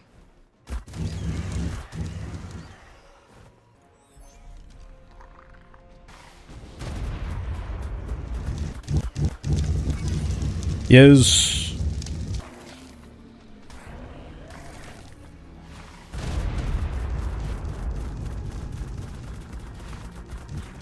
What bear is that? Oh, I'm stuck. The heck is this thing's? Oh, it's origin. There we go.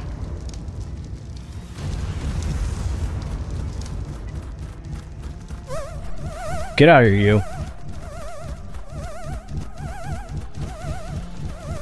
Alright, guess we'll take this one out too. I don't even know where you came from. Ooh. Origin City, man.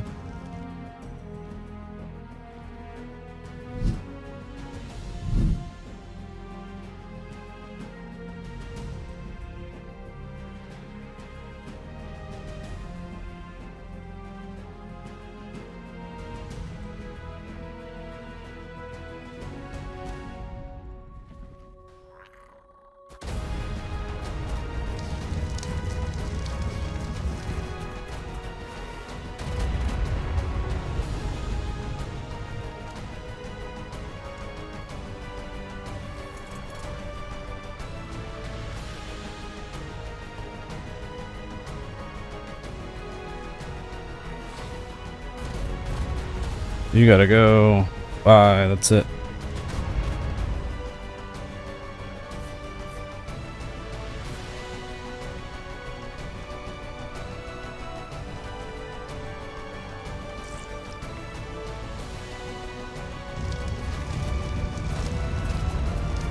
Alright, getting stuff. Alright, did it. There it is!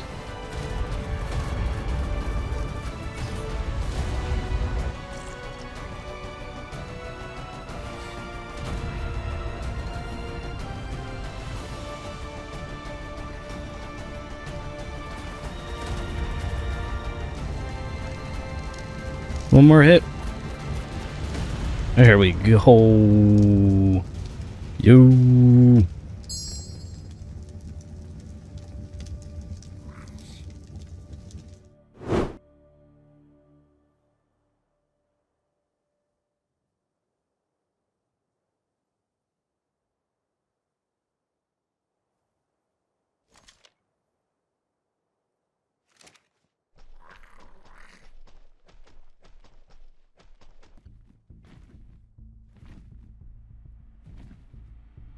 Spirit Dodo? No. No. No. Why do I have to go back down here again? Is this thing actually down here? Why is there so many bosses around? It's kind of stupid. Woo! There's so many. Is this thing still chasing me? Yeah, it is. Get out of here. It's down here, guys. It's down here. Oh no. Oh no. Look at it, look at it, look at it, look at it. Oh, this is the worst. Okay. It's right with me. Could literally end my whole life. Ooh!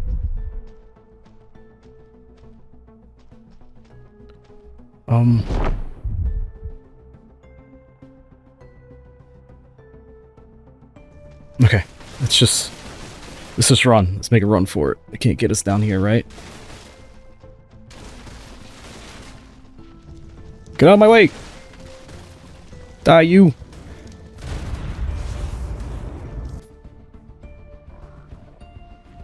Because all of this is sucky.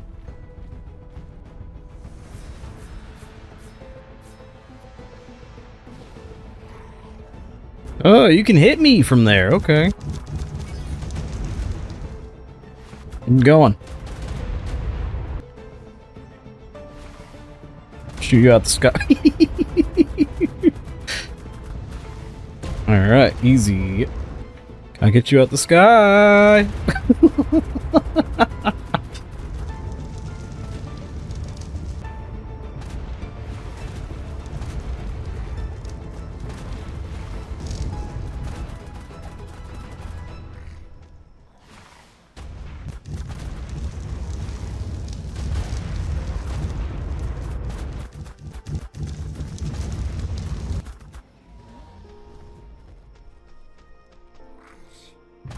With it.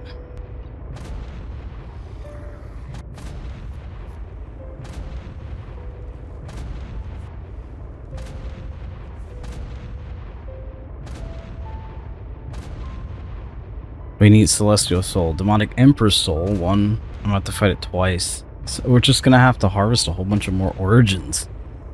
Oh boy, this is boring!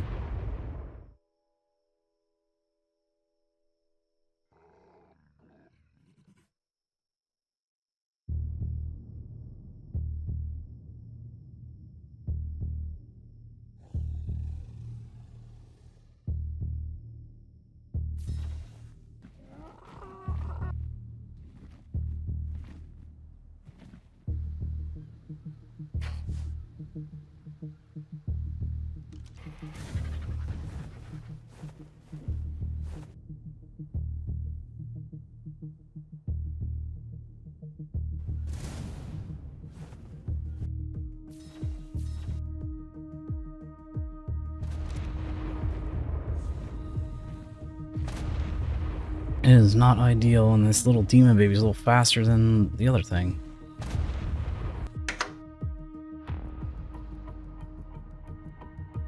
You don't let me kill it? Gosh, this is so bad!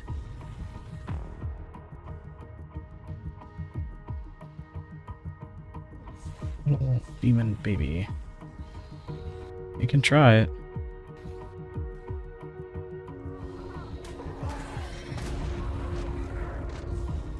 Oh, he's charged up. Oh my gosh. Oh no. No! That's because of the lag. Are you kidding me? Twinkles.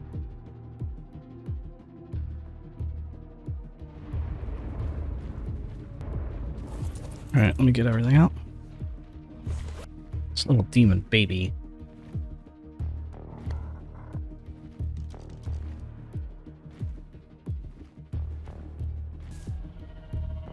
And I don't want to kill this little baby, but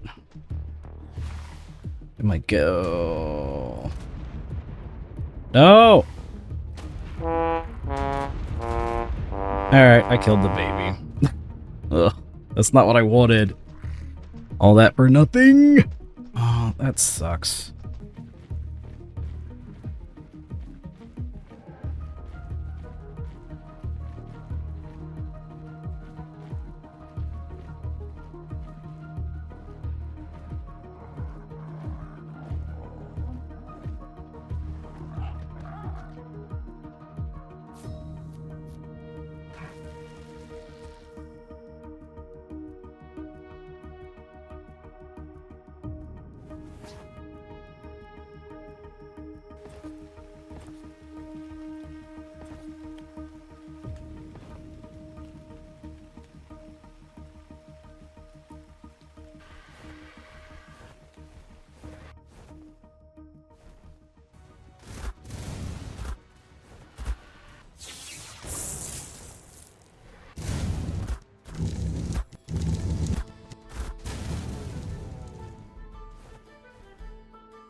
Oh, it's a Primal Manticore, no way. Mm-mm.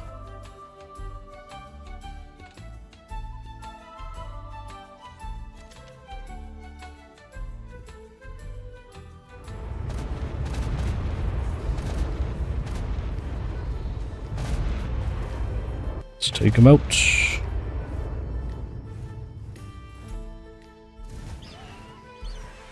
Oh boy, it's not good.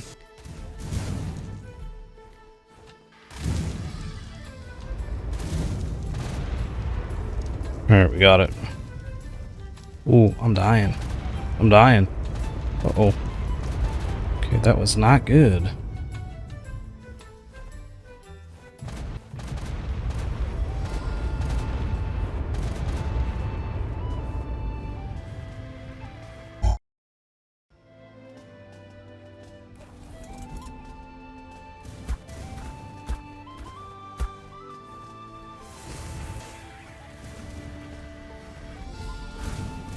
There we go, direct hit.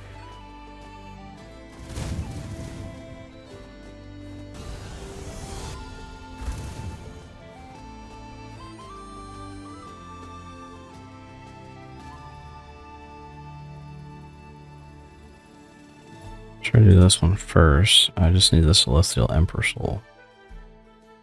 And this one. Oh. But I still need to get more Celestial and Demonic Souls. Oh.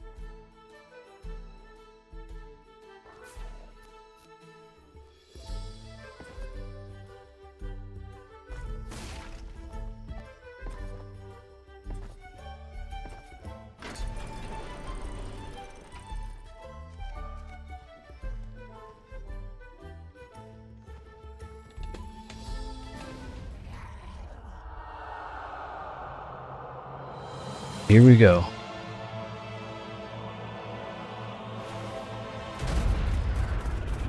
Alright. Oh, I think it's stuck. Alright, this is good. This is actually working. This is working. I hope nothing weird happens. Alright, this ain't so bad.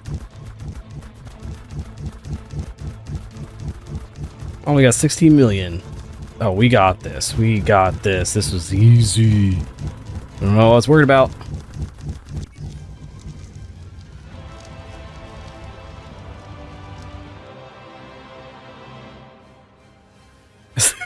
That's the most we got to look at it. Oh, this is perfect right here. Perfect little cliff.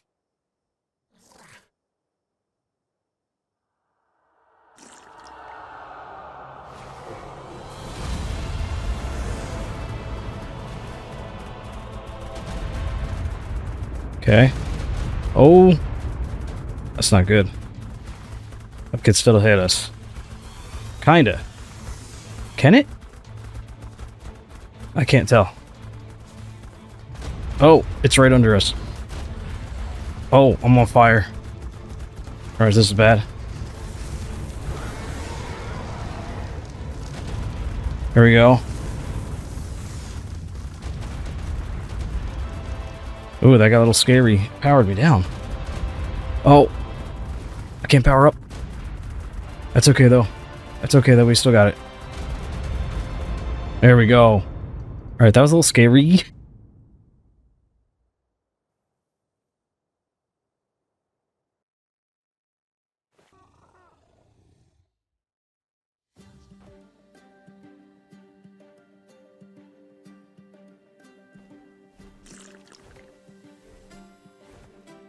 Oh, she spawned on my head. She stays in this little hole. Should I keep going around in a circle, little lady? Yeah, just gonna keep swimming around in this little hole. It's great. It's a great time.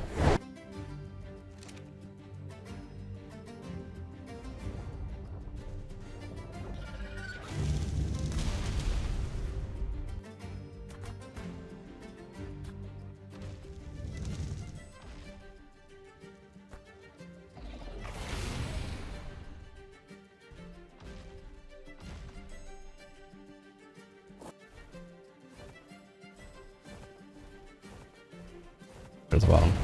Oh.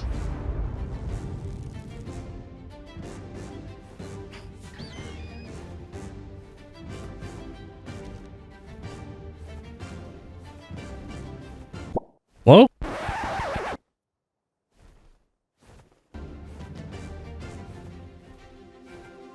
I mean, that's so scary. I don't...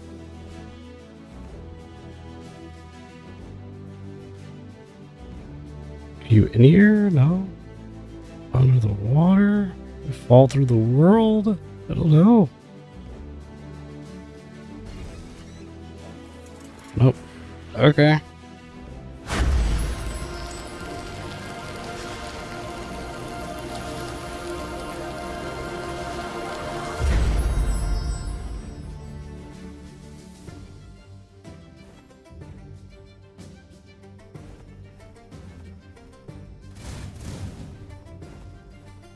On day 91, I spent all day killing Celestials for their souls. I even snuck in a few Demonics for a little bit of balance.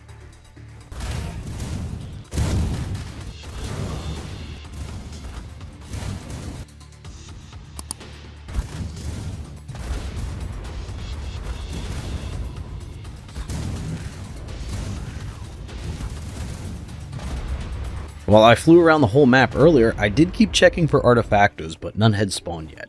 By the end, I only needed 2 artifacts to craft the summoner. It came to day 92, and I figured while I was waiting, I would work on finishing this tower. I crafted up walls and I left this area a little bit open since I kinda like landing on top.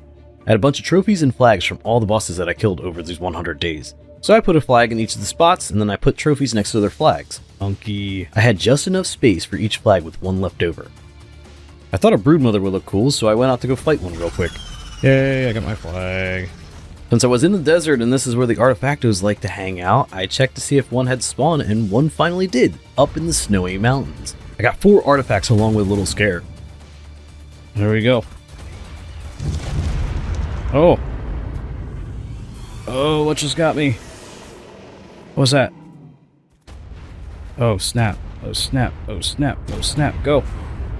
You gotta go. I don't know what that was.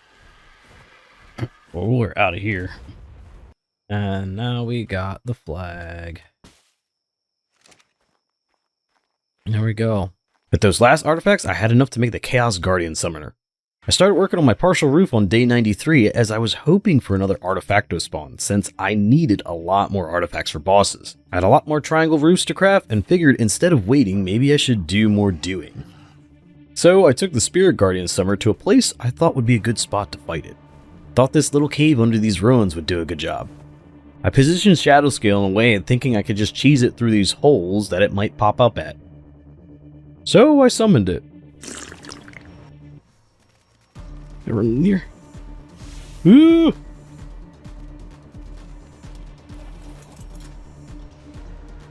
Okay. Alright. It's right here. Alright, I don't know how much health it has. How much health do you even have? Oh, a lot. Alright, we're gonna be here for a bit. 1.9 billion health. It's ridiculous. I see its wings sometimes. Alright, I just gotta trust it's over here. So it's kind of working. Is it over here? Oh, they're spawned over there. Oh no! Oh, come on. What am I supposed to do with that? Oh no.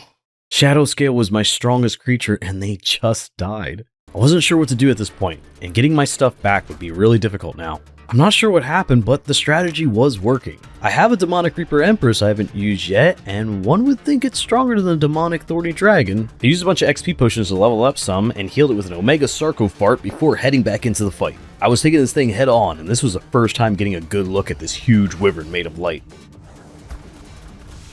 Alright. Oh. Right into the water, jeez. I was holding my own. Alright, it's doing stuff. Oh. Actually doing some damage until this happened. Oh. Oh, I'm done. I'm done. Oh. So, the Empress was the strongest I had, and now I was at a loss. I don't have anything that can kill this thing. It was day 93 and I was stuck on a tier 4 boss. I looked in my soul terminal for an idea. 30 dragons. How many do I got? I did have Shadow Scale's brother. If I could get my stuff back, I'd have a chance again, as I needed the health potions I died with since these things were essential in boss fights like this. I had one shot to get in. I have to get into the top and oh god. Let's go down here. Here we go. Go. Go down. Oh god, I'm stuck. Stuck. Okay, we're going down.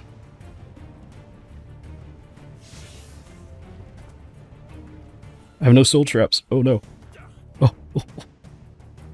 I bumbled my way in, but I got my stuff back. Okay. We're taking damage. Okay. Got my Pteranodon back. I thought about continuing the fight, but I did something stupid. Oh! I don't have a saddle. It was crazy, but I thought I could pull for Shadow Scale saddles since I couldn't find it in the bag. Well, this light griffin didn't seem to like that. Ooh! Oh god! Yeah, I'm in the water right now. Oh, this is going so bad. They flew in here. The brother of Shadowscale managed to take some of them down while I cowered in the water. I thought maybe I could get back to him, but the Spirit Guardian had other ideas. No! Oh, this sucks. It was looking pretty grim, everybody. I considered taking Hitori into the fight, but that probably wouldn't work out well either. Yeah, I'm done. I'm done. At this point, I had nothing to fight this thing. I needed to get back home. Luckily, my Malin was much faster than the Spirit Guardian, and I was able to lure the Guardian away and lose it in the canyon. I took a big loop back home just to be double safe it couldn't follow. So, yeah. That was a thing. Well, at least I could track it. The only thing I could possibly do right now is get more thorny dragons. I had some babies from Shadowscale's batch, and I raised up some of the babies. They were going to be much weaker than Shadowscale since he was already maxed out. But if I could find a good spot to fight the Guardian, I just needed thorny dragons for the range attack. I know I just got my cheeks clapped into oblivion, but I had nothing to do except wait for the babies to grow up. So now was as good a time as any to finish off my tower, which carried me through the night and into the morning of day 94. It wasn't the best thing I ever built, but with the time constraints I have, it'll do. It was finally finished. It was now midday and I had some thorny dragons with saddles to fight, and now I needed to find another place to fight it in. I flew by the Guardian in the canyon, hoping it could maybe get stuck between some rocks. Then I came across another cave, but it wasn't very big. I checked out a cave that was too wide and I figured they would be able to fly right in. This then began the marathon kiting of this dragon, flying by all the areas Ragnarok has to offer, trying to get it stuck on or in something. Nope. Ooh! Ooh! This chase eventually ended in a cave in the highlands. I was far enough inside and the Guardian couldn't fit. I finally made it. I started to throw out some thorny dragons as I figured a pair would give me a mate boost, but I wasn't fast enough as more light griffins came to attack. What am I doing? Get off! Get up! I can't get up! I can't get up! I can't get up! I can't get up! Oh, good thing I got more pteranodons. Oh no! Die! Give me a thorny dragon! Thorny dragon, come here! What am I stuck on? Come here! Why can't I move?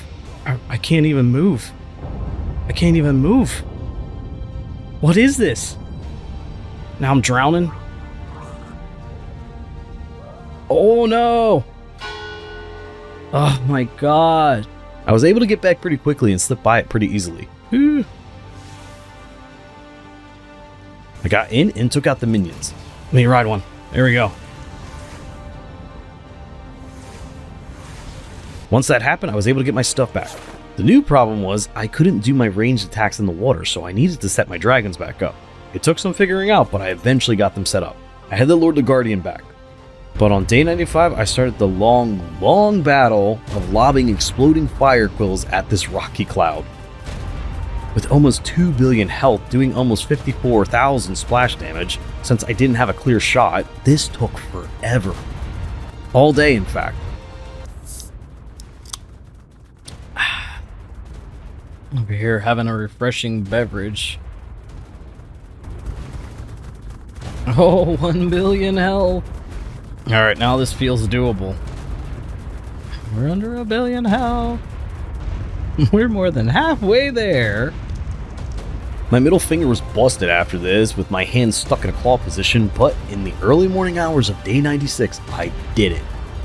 4, 3, 2, 1. Here we go! We did it! Oh my god. Okay. Oh my gosh. Oh, that sucked. That sucked. It sucked. With that, I was able to craft the spirit orb, which meant I could tame spirit creatures now. Unfortunately, at the moment, there was only a low-level Spino and an okay-level Wyvern, so it looks like I was going to have to wait for more spawns or attempt to take one of these things out. Either way, it was time to head home, taking care to look for more places to potentially fight this other boss, since the previous location was a little tough to sit on. Once home, I attempted to craft a spirit orb, but I needed more origin blood. So back out again to take out more origins. I quickly took care of an origin Spino. Then another spawned at the top of the waterfall, so I might as well get the goodies for this one too. Also took out an origin Carno that was hanging out at the bottom of the canyon. Then back to what seemed like the origin cave, battling some bears and penguins.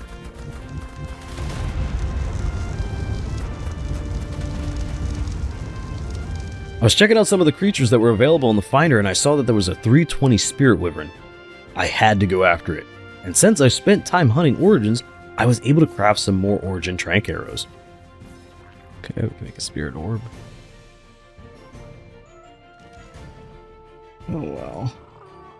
I had to draw its attention to make it easier to shoot. This was scary.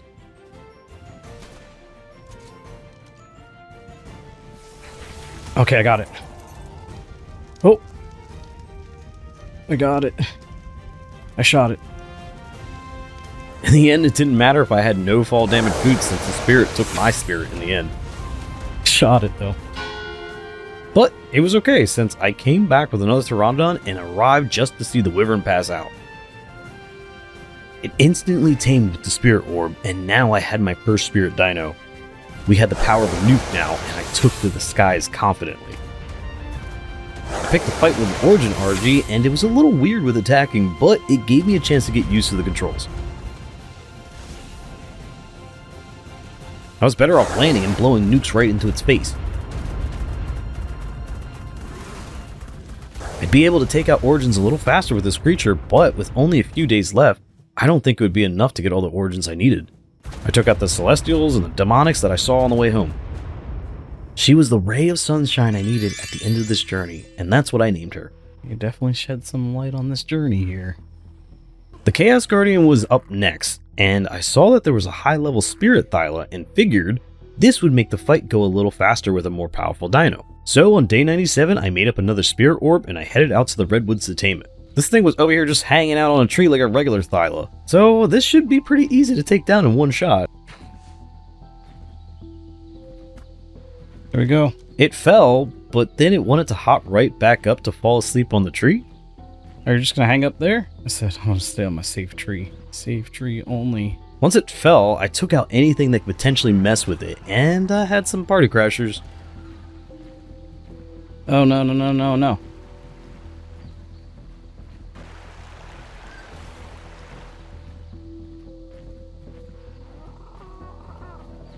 It took me a little bit to get them off my tail, and when I did, I tried to quickly feed the Thyla, and this happened. What? Where'd it go? So, I guess I don't get a Thyla. Another creature lost to the world. And with that, the plan of making this boss fight move along a little faster was out the window. Or was it? I could use Sunshine to attack instead. It was a little unsettling that I could just fly in here with the Spirit Wyvern, but I set her up. Then I summoned the Chaos Guardian, leading it to the entrance with my Pteranodon. I switched to Sunshine, and now it's time to nuke this guy who had around 1.8 billion health. Well, I encountered a slight problem. This isn't doing it any faster, I don't think. The way the attack worked, it was hard to actually get the majority of it on the boss. The damage numbers were all over the place and not really doing that much damage for this creature. I eventually tried to unload some shots with my bow to help, but this was barely anything. This would take me a week with this method. So I quickly switched off to the Thorny Dragon and started to smoke it with the quills. I had a better angle this time, so a lot more shots hit directly. It wasn't much damage, but this was working. I kept at it all day until I defeated the Chaos Guardian. There we go. Did it? And now I had unlocked the Chaos Orb, used to tame Chaos creatures. Unfortunately, there wasn't many good Chaos dinos to pick from. I flew my way back home, killing origins along the way to gather more tributes for the next boss. Origin farming was happening a lot faster than before, but I still needed a lot. I spent most of day 98 looking for them. Then I crafted summoners for a Rex and Raptor before running out of artifacts. I was taking them out easy enough, but the truth is now I wouldn't be able to take out enough origins to get to the next boss in time. Here's the problem, almost every boss tier needs origins over and over. For For the Reaper Empress and Indot Emperor, I needed the 8 origins twice. Then for Nova and Pecan, I needed 8 origins again, twice, and twice again, like 4, 5, 6 times again. It seemed like just too many origins all over the place.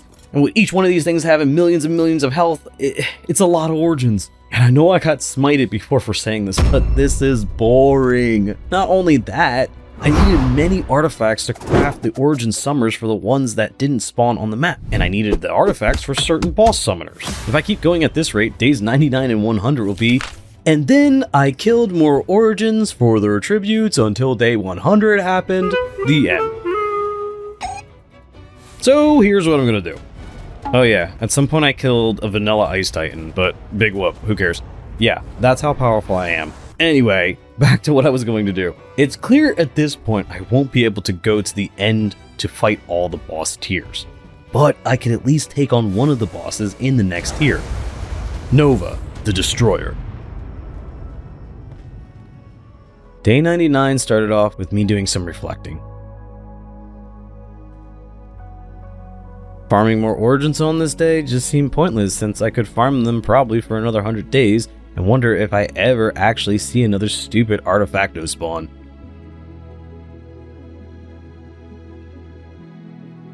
I was curious about the Chaos situation, and I took a lookster in the Finder. A level 190 Chaos Wyvern. It's not the best, but it's not the worst. And at that moment something clicked. I already had a Spirit Wyvern, the embodiment of light, order, and all things shiny and righteous. But now I had the chance to tame its opposite, chaos, destruction. It felt poetic, good and evil, yin and yang. If I was going to take on Nova the Destroyer, a literal destroyer of worlds, then I needed balance. So I geared up, prepping my taming ammo, and I set out after it, my final tame, and I had to sacrifice one last Pteranodon for it.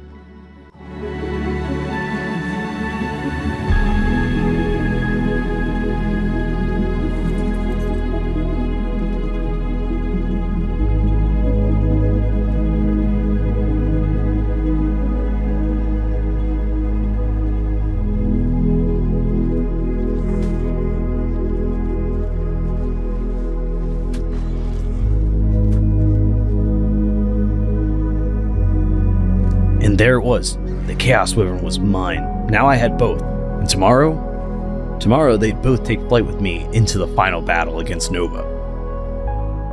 Day 100. All the chaos, all the pain, all the death, all the farming led up to this final fight to face Nova the Destroyer. To throw in some more into the fight, I brought a few Celestial Argies. The plan?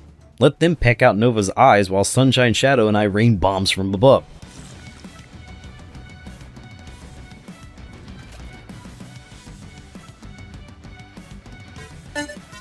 Yeah, the Argies barely lasted 2 attacks.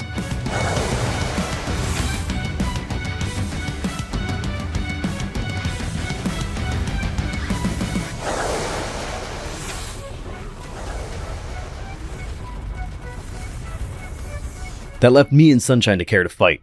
Shadow mostly hung back looking edgy and swooping in when there were Seekers deciding to chew on my butt. Then after that, he did mostly what he wanted. But Sunshine was my MVP. She wasn't doing as much damage as she could, but she slowly, little by little, she chipped away at Nova's health. Particles blasted me in the face and light beams everywhere. The fight lasted all day and through the night.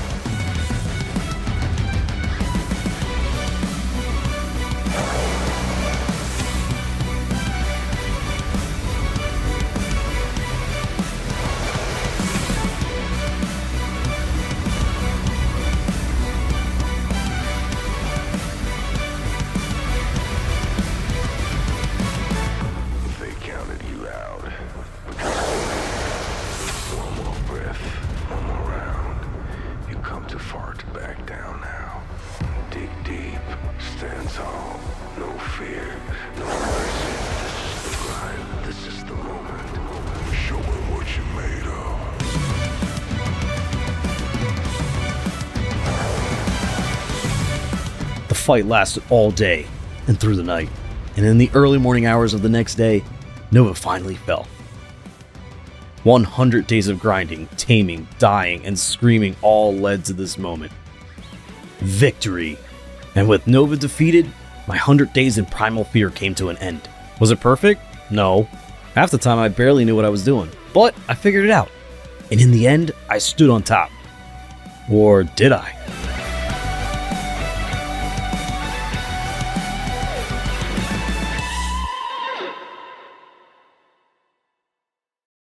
Turns out the real final boss was the grind all along. If you stuck with me through all that, seriously, thank you. I know this was long, hours of me screaming at dinos, explosions, and bad decisions, but you made it here, so I appreciate you. Now be honest, which death from this 100 days journey was the best death? Bonus points if you know how many times I died. Give this video a like if you found yourself enjoying any part of this journey, and consider subscribing for more Ark and 100 days type videos. Thanks for taking the time to watch, and I'll see you all in the next one.